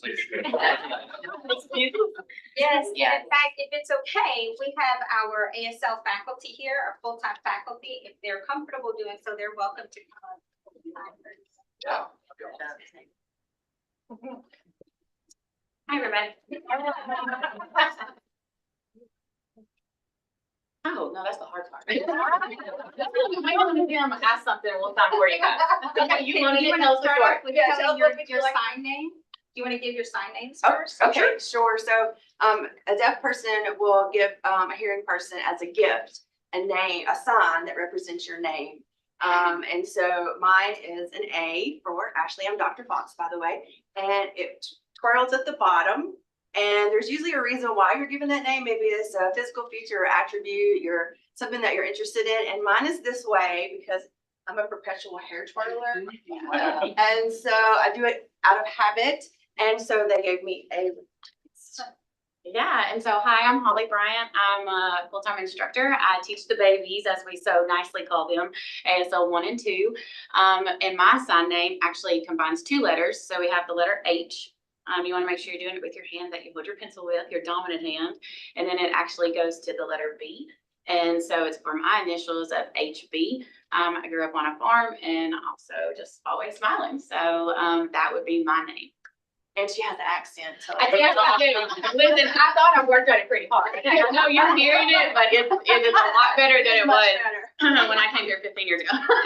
So I know the alphabet a long time ago, but how hard is it to begin to, from the alphabet, to learn to actually move your hands with movement? You know, I could do the alphabet of your name, but it would take forever. So I see the shortcut of it. Unfortunately, I'm going to have to give you a teacher answer. It's all about practice. Yeah. It really is. It truly is. It's all about just getting around people who you are comfortable with and signing and just practicing, because our students will start out like. You know, and then by this, she's finished the minor, is a fluid signer that can hold a conversation with the deaf person. So unfortunately, it's just time. Yeah, and sometimes people will come to the classes thinking this is going to be a breeze. Easy. This is a language, you know, just like any other language. There's a system of grammar and all of those things. That's not like spoken English. So you don't sign the way you speak.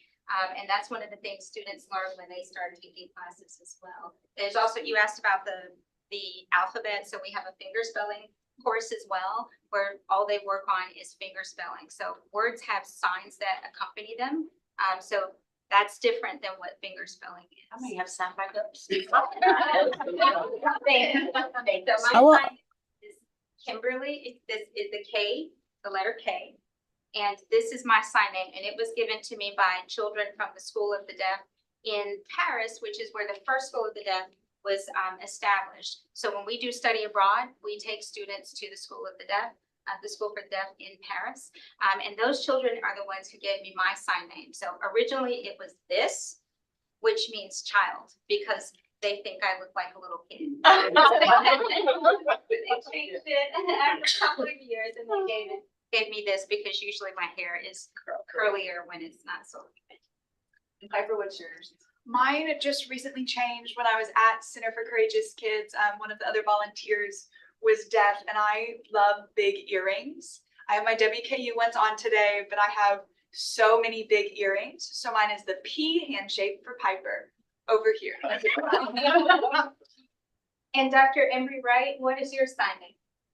Yeah, so mine changed. When I was at WKU, it was the K here on the chest or the middle of the chest, given to me by one of my deaf professors because I was a speech therapist. And so the sign for therapist stops here. So speech therapy. And so they just put the K here. I was the only SLP student in that class. I think it was ASL 3 or maybe one of the electives. So that was given to me by one of my deaf professors. But since moving to Louisville, it has changed. So it's the K, and it starts on the shoulder and goes down to the waist, which is a sign for queen. And one of my deaf friends gave me that here through our just relationship and just some of the work that we're trying to do here in Louisville. So beautiful. Yes. I got to see Dr. Wright at our national convention this past year. I happened to be walking through some of the stalls in the exhibit hall, and there she was standing, working with people with the Language First program that she does. And that was just so amazing to see that transcend WKU and see her in a national, on a national stage. And she didn't know I was behind all of these people who were gathered around watching her sign, and she was giving information about, again, advocacy for people in the deaf and hard of hearing community, and getting children and passing along information for infants, toddlers, and children as well. So it was amazing to see that in a very organic way. So again, that's all thanks to the programming that we have in the ASL minor and the ASL studies. So I have a question maybe Dr. Wright can answer. Can you talk to me about resources for young children that are deaf? And also about how sign language is being used with autistic children? Yeah, absolutely. So, the first question, as far as resources, there are some resources. Unfortunately, you do have to dig for them. So that's some of the things that I'm working towards making those resources more accessible. It's also a part of my dissertation. But there are chapters of Hands and Voices, which is an organization specifically for parents of deaf and hard of hearing children. And typically each state has a chapter. So we have Kentucky chapter of Hands and Voices. When a child is identified, we hope that that happens, at birth due to those newborn hearing screenings. But not all the time are those parents and families connected to resources at all. So it's extremely important for professionals, especially speech language pathologists, as well as audiologists, to know about the resources to pass along. But that is one of the ones that typically they are referred to at some point in the process, hopefully. And that will also pair parents with a God by your side. So another parent who is in the trenches navigating that diagnosis. They do also have events here in Louisville. We do like Deaf Awareness Day at the zoo, and different things like that to encourage that community, try to help them tap into the deaf community for their child and also for the parents and families as well. Language First is a national organization that I'm a part of that we offer webinars. We have a national conference. We also do events locally and around the United States. We're fairly new, but we are working to, increase that and also provide resources for parents. So on our website, we have a tab specifically for parents with free handouts. They can come to classes.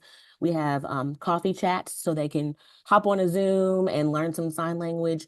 We also give away 5 free ASL classes to 5 families I think it's every quarter. So we do a drawing for that. And we're really just a hub of resources for parents as well. The issue, again, is just them getting to us. So there are resources out there, but it's very, unfortunately, not something that the professionals that are diagnosing these children either know about or are recommending. So that's one of the barriers that we have within the field, is making sure that these families get a hold of resources to support them during that journey. And As thankfully, I'm sorry, go ahead, Dr. Ray. as far as signing with autism or children with autism, I feel kind of impartial about this sometimes because I think it's more likely for professionals to want to use American Sign Language with children who are autistic or maybe nonverbal. And there's this stigma surrounding using it with actual deaf and hard of hearing children. So I think that there's a discrepancy there because we often, want hearing children to sign, which there's nothing wrong with that. Sign language helps everybody. There's nothing wrong with sign language. It doesn't prevent the acquisition of spoken language. However, for children who have decreased hearing, they need visual language to be able to develop and acquire language. So I do see that, in the field, there are SLPs who support, baby sign or signing with, children who are autistic, also using, AAC devices. So a form of technology to communicate. But I think that, as a whole, there is a huge gap in professionals who are fluent in the language and can provide those services to the children who really need it, which are the deaf and hard of hearing children. I'm a speech language pathologist as well. I don't know that I mentioned that. And we have a clinic here on campus, which is in the same building as health services.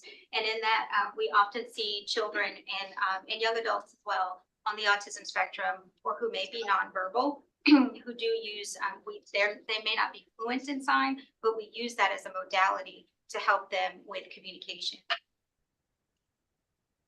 And it is a full language too. So I think that that's another thing that people don't realize is that it's more than signing more, thank you, all done. It is a full, complete language. It has its own grammar, syntax, all the rules similar to English. And it's not always treated as such. So we can give a child, 5 signs and give them that foundation, but they're not going to be able to acquire the full language unless we have professionals who are skilled and they're getting that consistent access and exposure to the language throughout their lifespan as well. Holly mentioned she has an accent. So when we talk about accents and dialects, excuse me, in English, and every language has a dialect. And that's no different with ASL. There are dialects within ASL. There are different forms of sign language in general. So when we were in Paris, for example, the gentleman she was signing with, excuse me, was a French sign language user. There's British, but she was able to communicate enough with her ASL to talk with him in FSL. There's British Sign Language from a dialectal standpoint in English. There's also Black Sign Language, which Kenya, Dr. Wright does workshops on as well. Excuse me. So there's a lot of diversity within the language itself. It's very multi-dimensional. And you know, we all have a different sign style. So the next question that gets asked, if there's any more, we will sign for the speaker, and you can watch all three of us who went all through the program. Dr. Fox was my teacher, and I was Piper's teacher, so we're passing down. We're keeping it in the house here. But if you watch, all three of us will be slightly different too because of our individual accents, and it's our signing accent. So. And regionally too. Just wanted to see some signs. So if I'm like talking, you guys like, oh, well, that's great. How would you say, like, I know you guys were talking about Big Red, but how would you say Hilltopper? Do that again. How would you say Hilltopper? There's really not a sign. That's the one thing that we have to try to understand or explain to our students is that ASL is not an English word and a sign. So sometimes there are words that don't necessarily have a sign, and it's vice versa. Sometimes there are signs that don't necessarily have an English equivalent, and we have to figure out via context how to voice that as if you were an interpreter. Can you give an example of that? I think that's fascinating. So part of one of the classes is like specialized vocabulary, and that was my most recent class that I just finished. And a whole section of that class is, what do you do with words that have either hidden meanings or multiple meanings? So the word run, right? If you look in the dictionary, the word run has like 600 definitions. But do you mean your fridge is running? Do you mean a person's running? Is somebody running for president? What do you mean by, is your nose running? Right? So there's so many different things. It could all, the word might be the same, but the signs might be so very different. Thank you.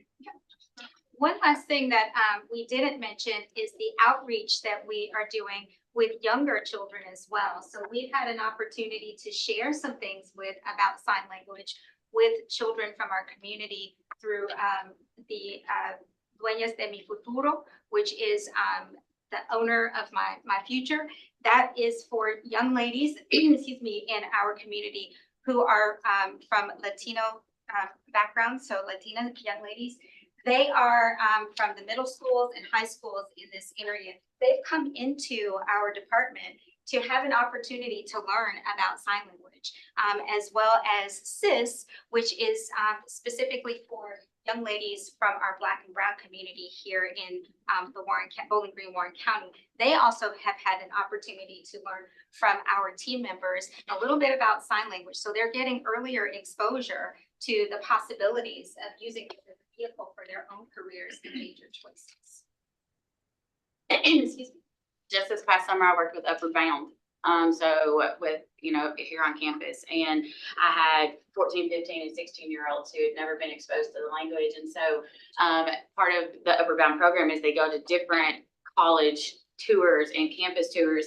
And when they went to another campus here in the state that does not offer ASL, they were very distraught because they were like, they raised their hand and were like, well, what about ASL? Like, I just learned it and I have decided that this is what I'm going to do with my career. Like, this is where I want my life to go. And that college actually had to say, oh no, we don't offer that. And so it's pushing more students to hopefully come and see us and come join our minor here on campus. So when you're thinking about the building space and all of that stuff, don't forget about our wonderful ASL. How excited are you to be in a new academic complex instead of the academic complex you're in? We are over the moon, and we're ever so grateful for the decision-making that's happening here and your advocacy for us. Dr. Dean Foster's advocacy for our department, for our college. I mean, she's worked tirelessly on our behalf, and we are so appreciative of that as well. But again, that dedicated space that we need to be able to expand our programming. We only have one classroom at this time, and those classes, we have a kind of best practice is that we have a limited capacity for those courses when they're face-to-face. So we can only house 16 to 18 approximately students in that class in order for everyone to be able to see without obstruction, and the instructor to be able to support and facilitate class for each student. So with having that limited space, that also means we can only teach one class at a time. So just thinking ahead about those kinds of things are really helpful for us. So we appreciate the advocacy to have that new space. Absolutely. Well, I think that concludes it. And again, this is the best part of this whole meeting. Thank you all so much. It's wonderful. Thank you for having us so much. Thank you. And Thank you. I think I was very good publicly. I do really appreciate Dr. Green, her dedication, not only to the university, but to all of our students. She serves tirelessly. I don't want to say it publicly. This is my girl. Thank you so much. Thank you. Same. Thank you. I appreciate the time. So, all right, and that was a great presentation. Next, we move on to executive, and Amanda, for you. I know we had a discussion about the naming of the office suites and here in Honors College at our last committee meeting. Does anybody else have any more comments about that or discussion about that? So can we have a motion to approve the naming of the office? Okay, so all in favor, say aye. Aye. All opposed? Okay, motion passes. Next item, I think Amanda will address as well, and this is an approval of endowment fund minimum increase to $25,000. Yes, thank you, Regent West. We are here today to seek approval for an increase to the minimum endowment fund to $25,000 effective January 1, 2025. Back in June, we shared a pretty robust information packet with you all about a lot of our naming policies and procedures here on campus, and told you we would bring this action item to you to increase the endowment minimum, which currently sets at $10,000, up to $25,000. In your packet, in the action item, there's a lot of detail in there why we're seeking this request. I'll hit a few of those. Number one, we're the only public institution in the state of Kentucky that has an endowment minimum less than $25,000. 18 of our 20 benchmarks also have an endowment minimum of at least $25,000. Some of those are higher than that. Also, when you think about the spending allocation, when you increase that endowment minimum from $10,000 to $25,000, the minimum spending allocation now increases from $400 to $1,000, offering a greater return for our colleges and our units to be able to spend that money.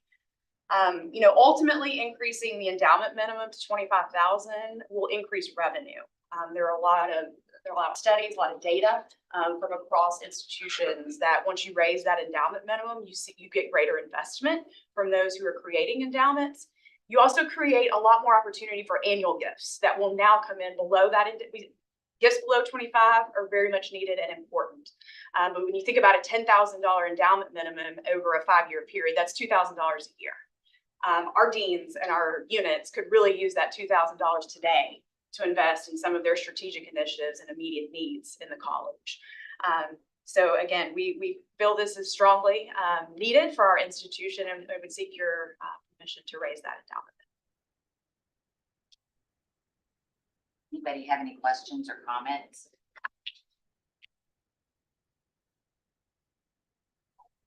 There being none, then we will move on to request a motion to approve the increase in the minimum endowment fund to 25,000, that is effective January 1st. So moved. All in favor, say aye.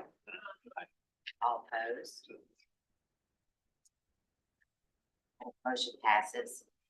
The next item on the agenda, action item, is approval of the honorific naming of Garrett Plaza. Okay, back up, endowment match program. Oh, I'm sorry. Approval of endowment match program, action item number 3. All right, this is a great one to do.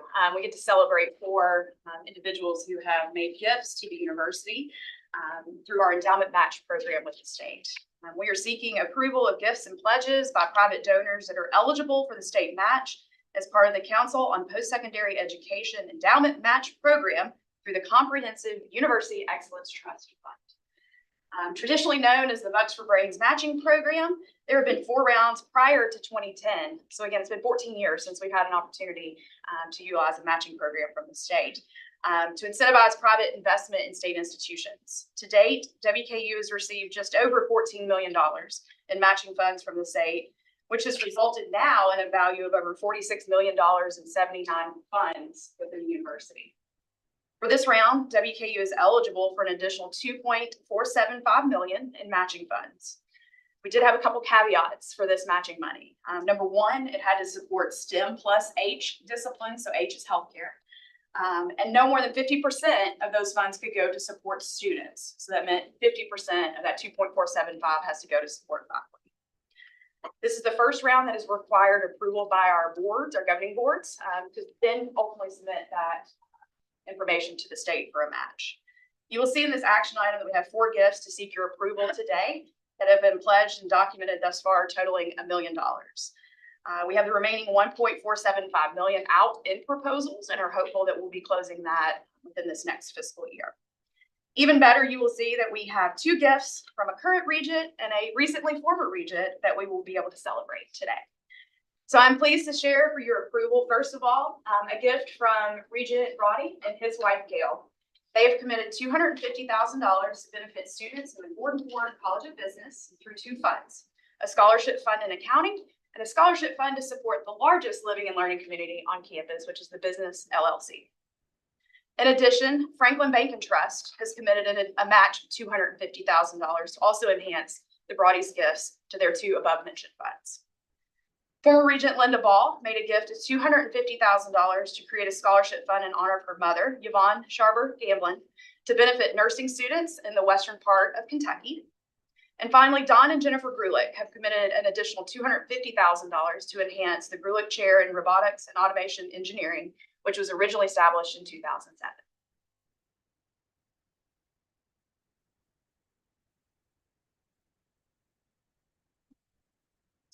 Wonderful, wonderful news to hear. Does anybody have any comments or questions? Do I have a motion for approval of the endowment match program for the comprehensive university excellence? Second. Okay. All in favor, say aye. Aye. All opposed? Sure.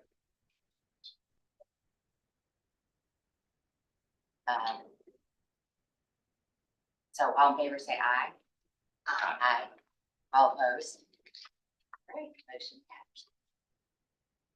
Now we get to the honorific naming of Garrett Plaza. Yes. Thank you. Again, we seek approval of the honorary naming of Garrett Plaza, located at the former site of the Garrett Conference Center, in recognition of Dr. Paul Garrett and Miss Virginia Garrett. As you all know, the Garrett Conference Center was raised in 2021 after 70 years of usage on our campus to make way for the opening of the Commons in 2022. The demolition of the facility returned the top of campus, the original landscape envisioned by Dr. Cherry, providing a more pedestrian-friendly area for our students, faculty, and staff at the top of campus. If you all have not been up there yet, it is phenomenal. To honor Dr. and Mrs. Garrett's transformational leadership on WKU's campus, we seek approval for an honorary naming of the Garrett Plaza. If approved today, the campus community will officially dedicate that space during a ceremony on September 5th. If I could add just one more thing to the naming. Mrs. Garrett had a great interest in the trees and plants on campus. Even after President Garrett passed away, she spent most of the rest of her life beautifying campus. And so it's also a really appropriate way to honor her contribution to the institution, with an outdoor space that really is truly spectacular. Any comments, questions? We do have a motion to approve the honorary naming of Garrett Plaza in recognition of Dr. Paul Garrett and his wife, Miss Virginia Garrett. All in favor, say aye. Aye. All opposed? Very good. That motion passes as well. And I think, is there anything else that you haven't made yet? Or do we want to move on to the memorandum of understanding and then you have an informational item?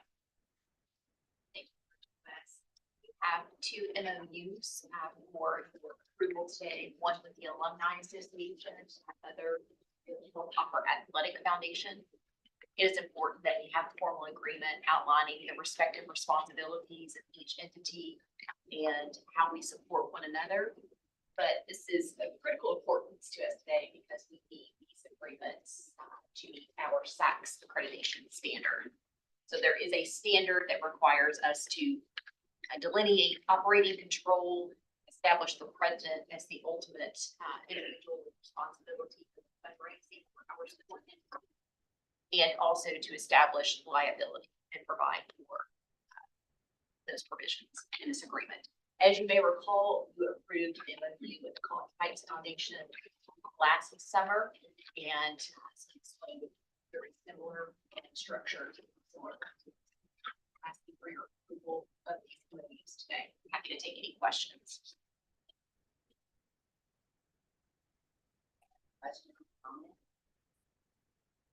There being none, then do I have a motion to approve the memorandum of understanding between the Hilltopper Athletic Foundation and Western Kentucky University?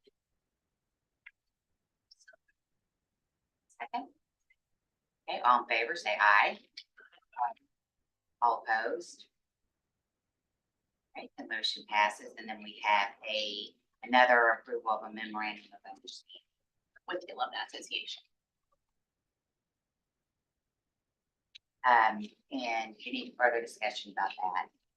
Okay, so I have a motion for approval of the memorandum of understanding with the Alumni Association. Do I have a second? All in favor, say aye.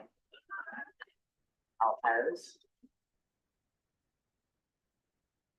All right, thank you, Andrea. And I think that's it, right, for you? And then we will move on to a philanthropy update. West. I have a quick update for you today on our fiscal year end results with philanthropy and save the date information for exciting things coming up this fall.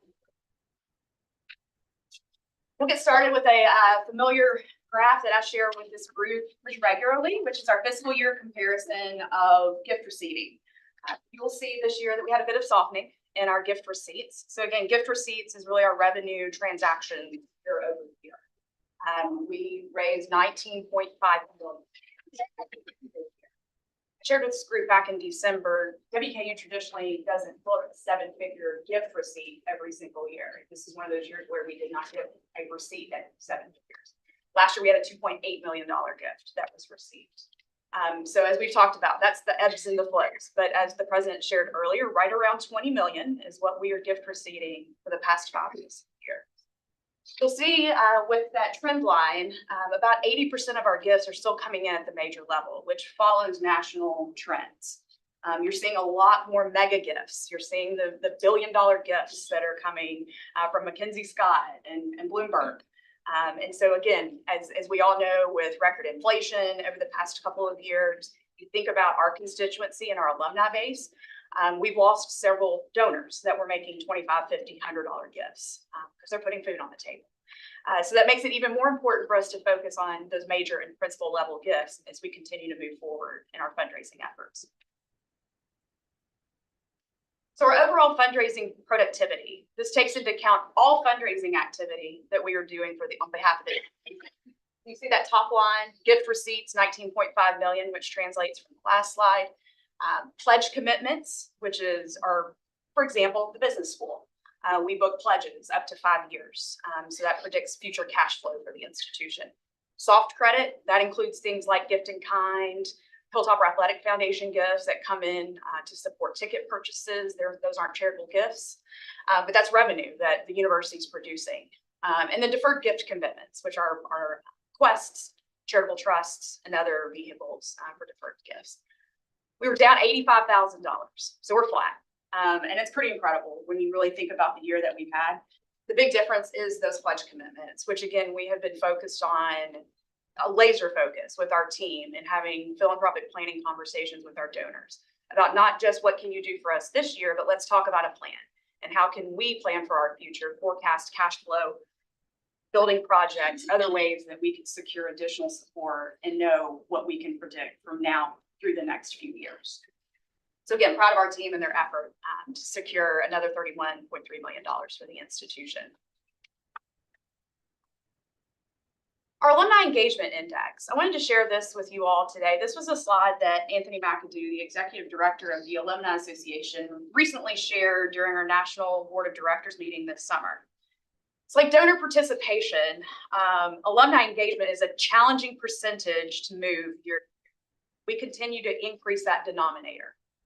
More people are being added to the base than are falling off, which we're grateful for. We're growing our alumni network, but when you think about it as a percentage of that overall base, it's hard to move that number. And so you look, we had a declining percentage over the past 6 years, particularly after COVID. You think about how people changed the way that they engage. They didn't come to in-person events like they once did. Virtually and over online. For this year, our alumni engagement team, 12.9%. Which is incredible. Our board celebrated that number. We feel that now some of the strategies we've employed over the last 3 fiscal years are now starting to pay off. We'll see how this year trends, but very, very proud of our alumni engagement team, our entire team, to really think differently about the way that we engage with our alumni, more targeted, and utilizing our resources that we have, as we all know, in a tight budget environment. Our alumni board is an extremely engaged group of volunteers. They are excited, they are energized, and they really helped us meet this mark this year. So really proud of the team for that 12.9% engagement index number. Amanda, would you talk just a bit about how alumni relations has changed over time? It used to be chapter involvement and parties and gatherings, and what the literature says is that alumni want to have meaningful engagement with the institution and students. Yeah, to your point, a lot of chapter clubs, events, mainly alumni engagement was event driven in the past. Obviously with our younger generations, people connect virtually. We do a lot of work through LinkedIn, just congratulating people on job promotions. We send out videos. We meet people where they are versus always having to go to them. Also, when you think about, a finite set of budget resources, we can't send people all around the country to sponsor alumni events all the time. We still do and have very successful events, but we've had to pick and choose where we invest those resources and figure out ways to meet people where they are and have them engaged with the institution.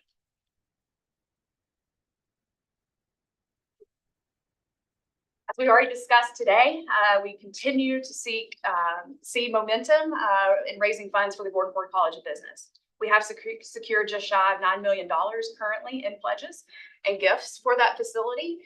We have several proposals out for that opportunity. We had an event July 17th down in Nashville where we introduced Dr. Thrasher to the Nashville community. Dr. Caboni shared a university update. We've actually had 3 gift conversations come just out of that event, which was great. We're planning on replicating that same event in Louisville and Bowling Green this fall. And so again, a lot of momentum coming from this, a lot of conversations. The entry point is $10,000. And so that all goes to support the construction of the facility. We have 96 offices, I think. So again, there's opportunities for everyone to jump in and leave their mark on the College of Business, but we're really thrilled with our effort thus far and feel encouraged that over the next year, you'll see a significant increase in that dollar total for the business. So the Opportunity Fund, we've talked a lot about the Opportunity Fund, and as of June 30th, we officially closed the Opportunity Fund campaign. President Caboni will have a wonderful announcement Monday morning during convocation about the results of that effort. But I wanted to take the opportunity for you all to get this on your calendars. September 20th, we will have a celebration about all of the work that we've done over the past 7 years to increase our aid for our students across this campus. It's going to be a wonderful way for us to share and showcase our colleges and our partners across campus, engage students with our donors and our alumni at that event. We're really excited about it and hope that all of you all can join us at that event.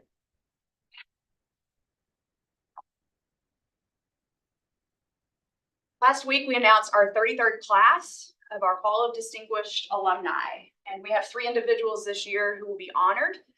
Al Cross, class of 75, who has been a devoted working journalist for the citizens to help better exercise their roles in a democratic society. Joy Hamilton Marini, class of 83, who has served as a global director of 3 divisions of Johnson & Johnson over time, including Global Community Impact, Global Public Health, and the Office of the Chief Medical Officer. And finally, David C. Wilson, class of 93, who is the Dean of the Richard and Rhoda Goldman School of Public Policy and Professor of Public Policy and Political Science at the University of California, Berkeley.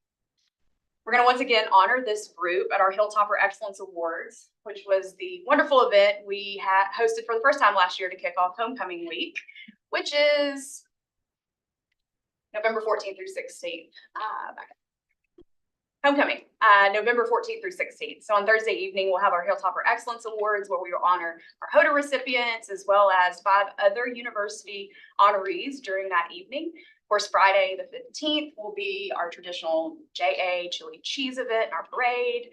And then the 16th will be, of course, our homecoming football game with Louisiana Tech. Hold your calendars for that. That's all I have today. Thank you very much. Is there any way I can ask a question real quick? So I know surrounding homecoming, being a student, I have a lot of young alumni connections, especially people that were seniors and juniors when I was above me when I was in college, but or I was still in college. But there's kind of a little bit of concern with like the 11 o'clock kickoff. Like I've been talking to a lot of my friends, especially like a former Regent Board Fellow in DC, and he's like, dude, like, why would I come down? Like, for an 11 o'clock kickoff, like, I want to know, like, what's going on. So, like, what are y'all's plans to kind of help combat, like, the concerns around, like, an 11 o'clock kickoff? Because a lot of people, too, that are just, like, driving up to it, and they're like, dude, by the time I, like, drive up there in the morning, and, like, the game's already going to be going on. So, like, what plans do y'all have that hopefully kind of like make that a day full of worth, like, because I want all my friends to go there, so I need to know like what the pitch, so like why you should come, like for kind of like an earlier day than usual. Yeah. Well, I'll look at Todd and our friends in athletics. Unfortunately, we don't get to set the time for the football game. That's all set by television during the conference. So hopefully people will want to come in because we're starting on Thursday evening again with the Hilltopper Excellence Awards. If people can come in early, and of course Friday.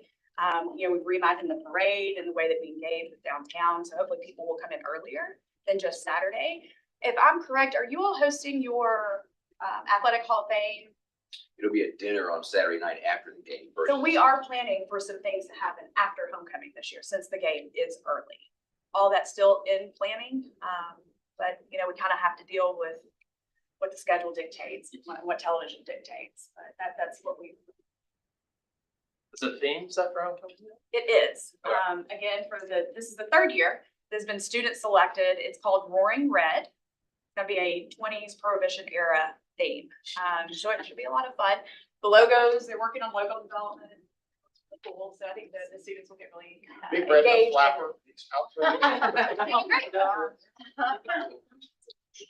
Homecoming is like my favorite thing that we do every year. I'm excited to see what we do with it. What time does tailgating start? 9 a.m. 7. Any other comments? Well, thank you so much. Great update. That is the end of executive committee. Does anybody have any new business or other business to report? Okay, there being none, just remind everybody, convocation is August 12th. What's the time? Monday, Monday, 10 a.m. Monday at 10 a.m. And then our next. Will be meeting- less than an hour. All right, and our next meeting is October 18th. Right, no further business, we will be adjourned.